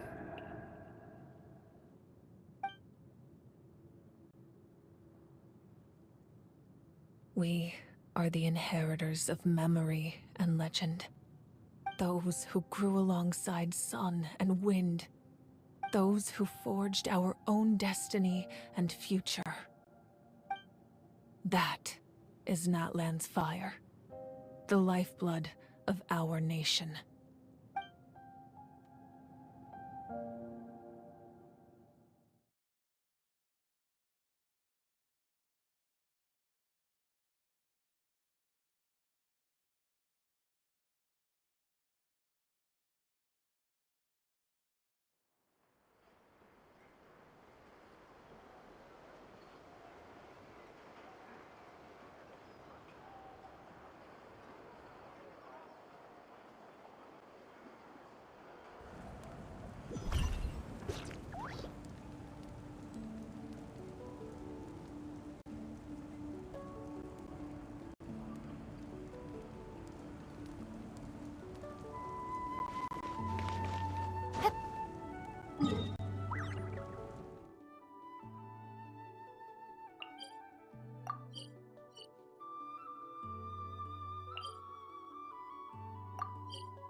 Oh, I knew Chaska would be here, so I just came to deliver some medicine. I was about to leave, actually. But it's not that I don't want to celebrate Kachina and the others. I'm so glad she made it back. It's just... well, I'll make things awkward if I'm around my sister right now. Ah, well, you two had a fight, so Paimon can understand. She didn't cause any trouble during your trip, right?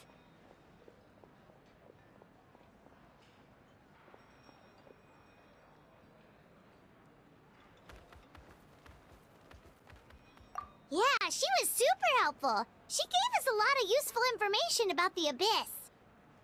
That's good. That's all I needed to know. Is there a reason you asked? You were pretty outspoken when we first met, but now it's like you're holding something back.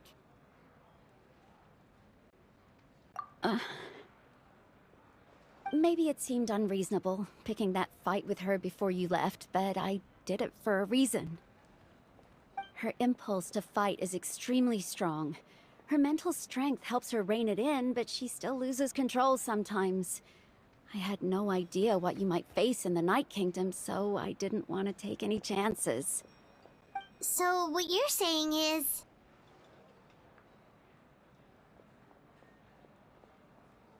Okay, so maybe it sounds a little stupid, but it works pretty well.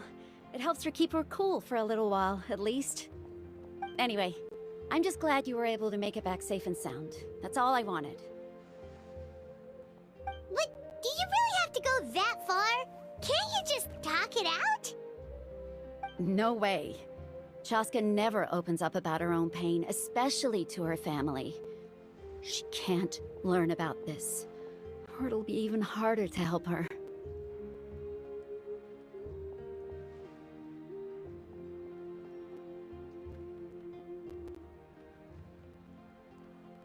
I appreciate the understanding, and don't worry. I'll find a way to help her ease this burden. Anyway, I need to get going. Enjoy the celebration. Oh, and if you ever need a doctor, you know who to find. Huh. Who would have thought there was a deeper reason behind their arguing? In the end, it's all the Abyss's fault. Paimon's had enough of them! I always win anyway. I must choose carefully.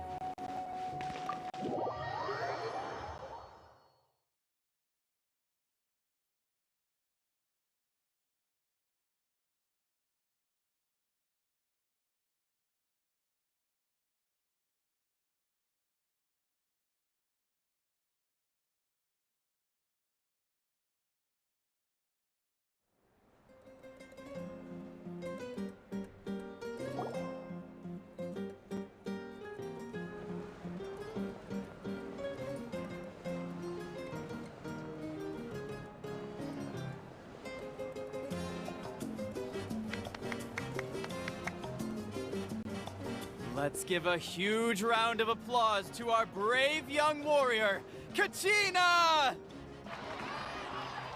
Woohoo! Well done, Kachina! Thank you, everyone! I'm so glad I finally made it! I always knew you could do it! With so much potential at your age, you have a great future ahead of you. You're one to talk. Don't think I didn't know you were the first person to abandon your team. I'll be dealing with you when we get back. I had no choice! My friend invited me, I couldn't just say no! Oh, really? So you weren't just trying to get ahead in the first round? I wasn't, I swear! I just happened to find that bearer injured in the wild, so I stopped to bandage his wounds.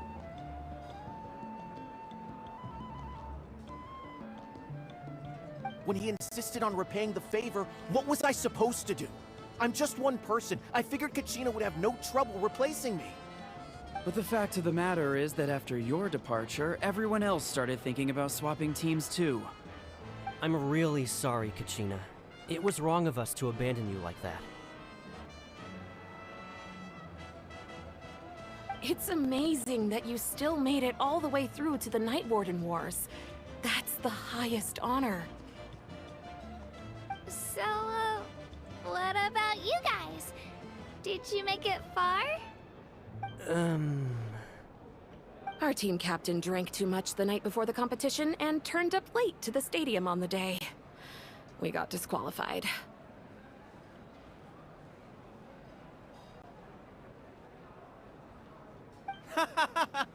Serves you all right. No sympathy from me.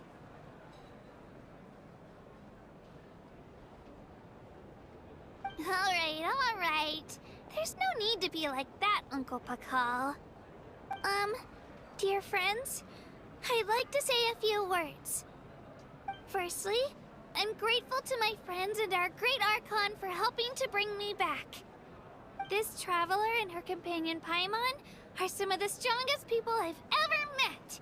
If they were allowed to participate in the pilgrimage, I have no doubt that they'd win the whole thing. They've agreed to let me learn from them. With their help, I believe I can become even stronger still. And let's not forget my good friends, Moalani, Chaska, Kanich, and Ayan-san. They all helped the Traveler and Paimon figure out a way to bring me back from the Night Kingdom. They too deserve to be called our heroes, so please give another round of applause for them. Thank you so much. Well said!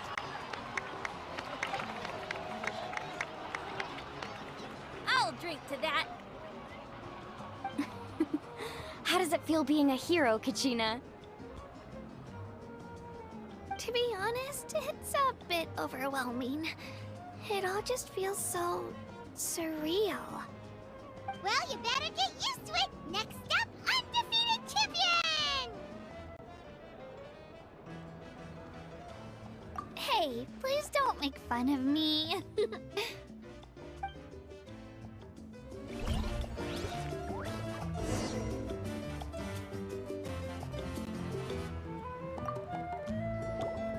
My apologies. I knew more than I let on. Everything comes at a price, and most heroes aren't people who set out to become a hero. If you cling too tightly to your goal, you end up losing things that are far more precious. But in any case, we're now on the same page. I wonder how long before the two final heroes appear. From the Flower Feather Clan and the Masters of the Night Wind.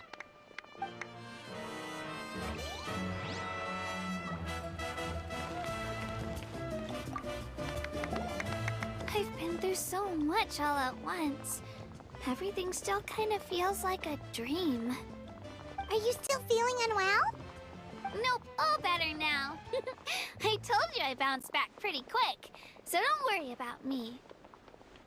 I bet you guys must be tired, though. Make sure you get some good rest tonight. You gotta recharge so you'll be in the mood to have fun.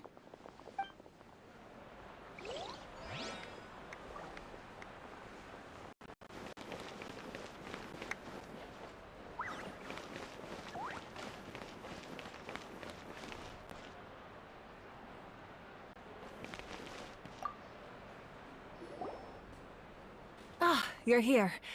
Have some fruit juice. I got it specially for you two. How did you know? That's Paimon's favorite! You look like you've still got questions. Ask away.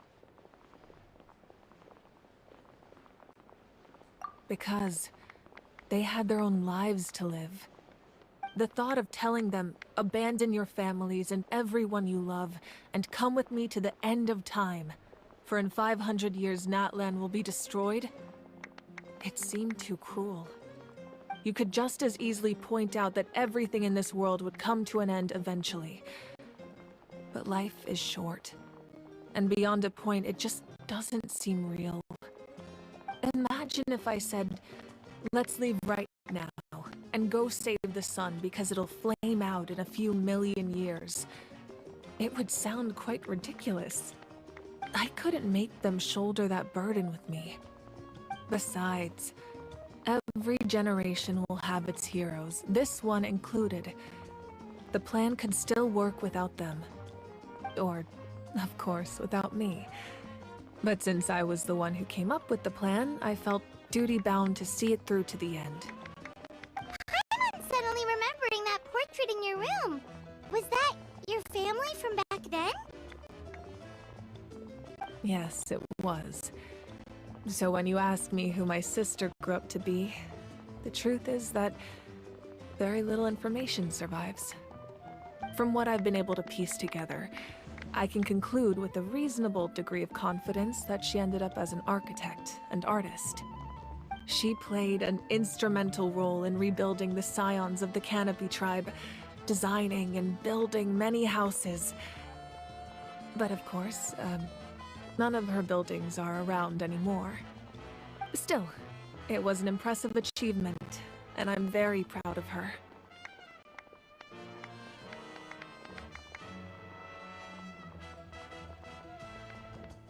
You feel loss keenly. It seems to stir up feelings of regret in you.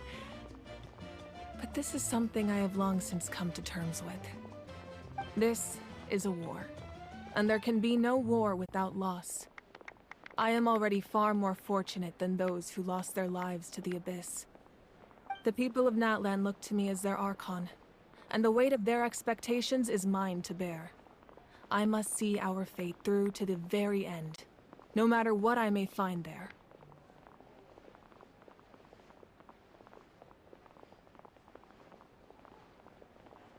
Yeah, doesn't that mean the way everything ends has already been written, including your plan? I suppose, but so what? Don't forget, time takes many forms. The past, present, and future coexist, and all are equally important. Even if the future ends in destruction, there's still no reason to give up on the here and now. And it's precisely because we humans cannot know our fate that we will never give up on our struggle. This is a pivotal moment. We are still 2 heroes short. Well, 3 to be precise. There's one further hero who I'm hoping to get on my side, whatever it takes.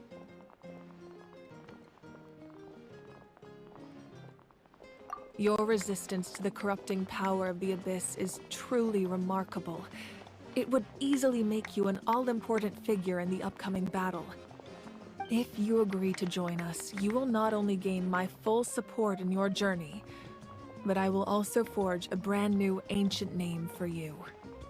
Ancient names can be forged? They can. Several strict conditions must be met, but if they couldn't be forged at all, then the number of them in circulation would have long dwindled to 0. Possessing an ancient name would mean that your adventures in Natlan are recorded in full. Your stories would be remembered by our people for all the years to come. The Ode of Resurrection may have temporarily lost its power, but still, take this as my personal guarantee that I shall never let you fall. Just like in the Night Kingdom, I will be there for you. That is a promise I will fulfill at all costs. This nation always honors its heroes.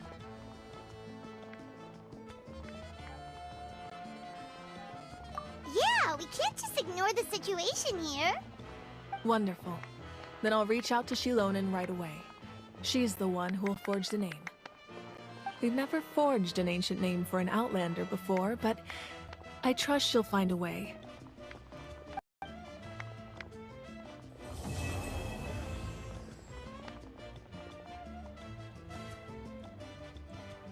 My lord, we've received word that the Pyro Archon has lost much of her power. Although your injury complicates things, this is most certainly the opportune time to seize the Gnosis. Victory and defeat are rules, not outcomes.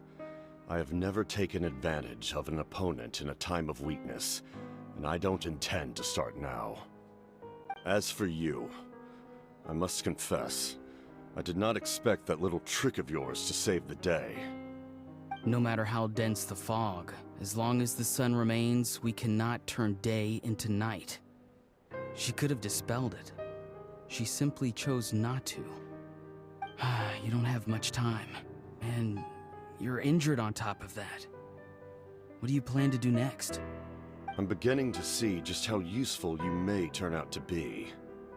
You heard something from here, didn't you?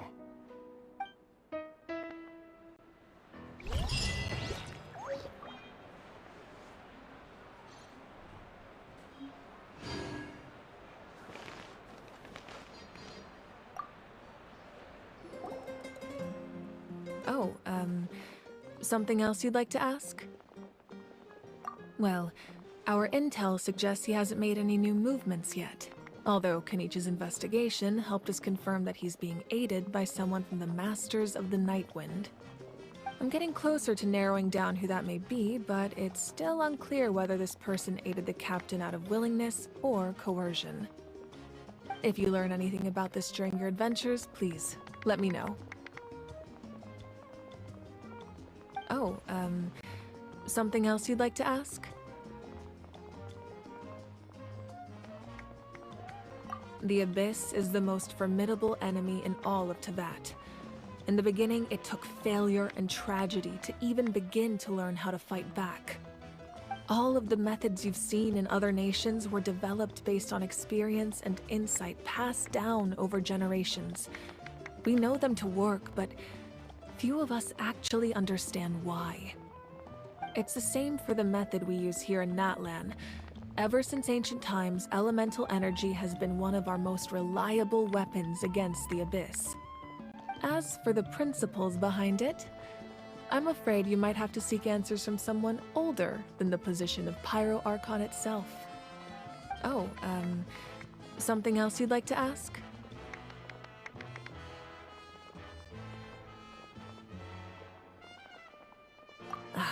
That also comes down to the long-standing effects of the Abyss.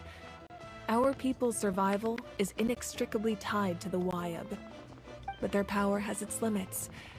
They cannot offer our people the same degree of protection outside our borders. In fact, people who do decide to leave often suffer from memory loss and emotional issues. Everyone in Natlan understands this. That's why our people never leave without a good cause. Even if someone is left with no choice, the chief of their tribe must seek approval with the Wyab to grant them leave. And the Wyab have always been very strict about granting that approval, since extending protection beyond our borders means consuming power reserved for our fight against the Abyss. Still, there's no need to worry. The Wyab extend their protection to all within Natlan, including visitors from afar. Oh, something else you'd like to ask?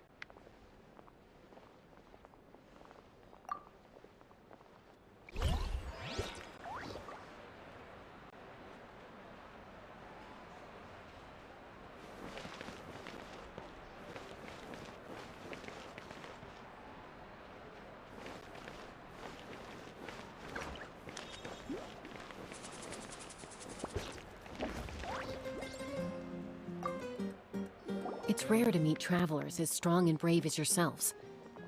I raised my glass to you.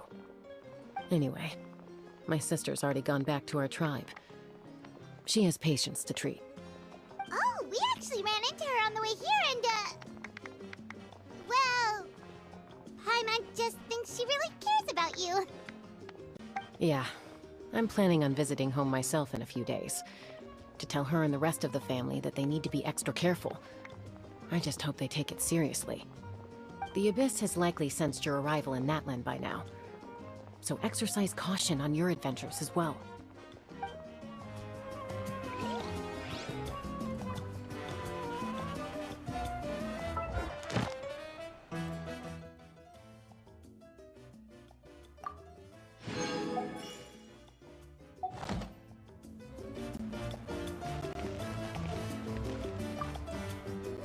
Cost us a lot, but we got Kachina back safely, and that's what matters.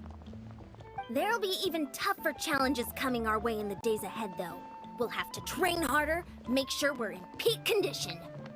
That includes you, Paimon. I can do a special one-off session to show you the ropes. Interested? No thanks.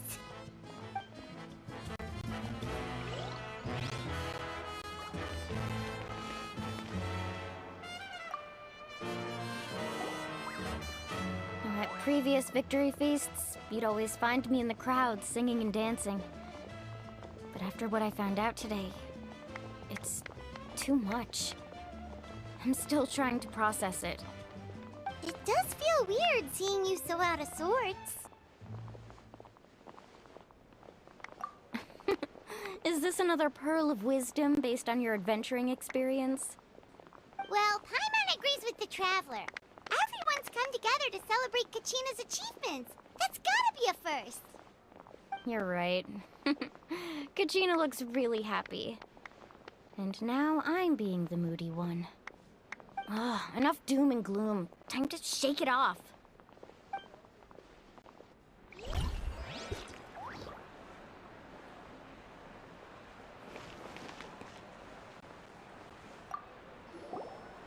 I've been through so much all at once. Everything still kind of feels like a dream. Are you still feeling unwell? Nope, all better now. I told you I bounced back pretty quick, so don't worry about me. I bet you guys must be tired, though. Make sure you get some good rest tonight. You gotta recharge so you'll be in the mood to have fun.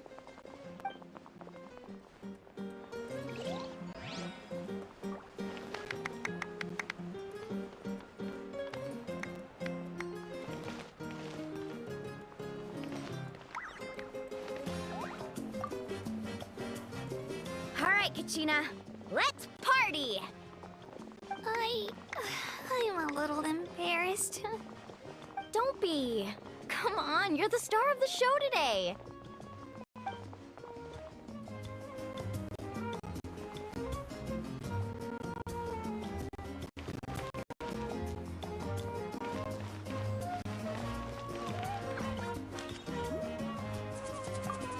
My apologies. I knew more than I let on. Everything comes at a price, and most heroes aren't people who set out to become a hero. If you cling too tightly to your goal, you end up losing things that are far more precious. But in any case, we're now on the same page. I wonder how long before the two final heroes appear. From the Flower Feather Clan and the Masters of the Night Wind.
Ad Astra Abyssosk. Welcome to the Adventurers Guild. Thank you for completing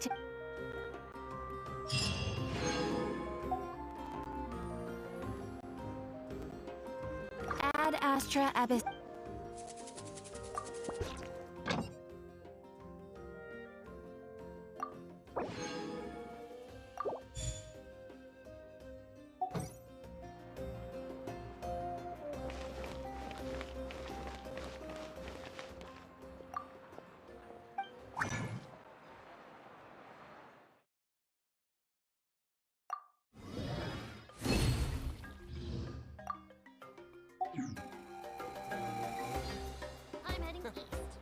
the ability to not get lost some sort of talent?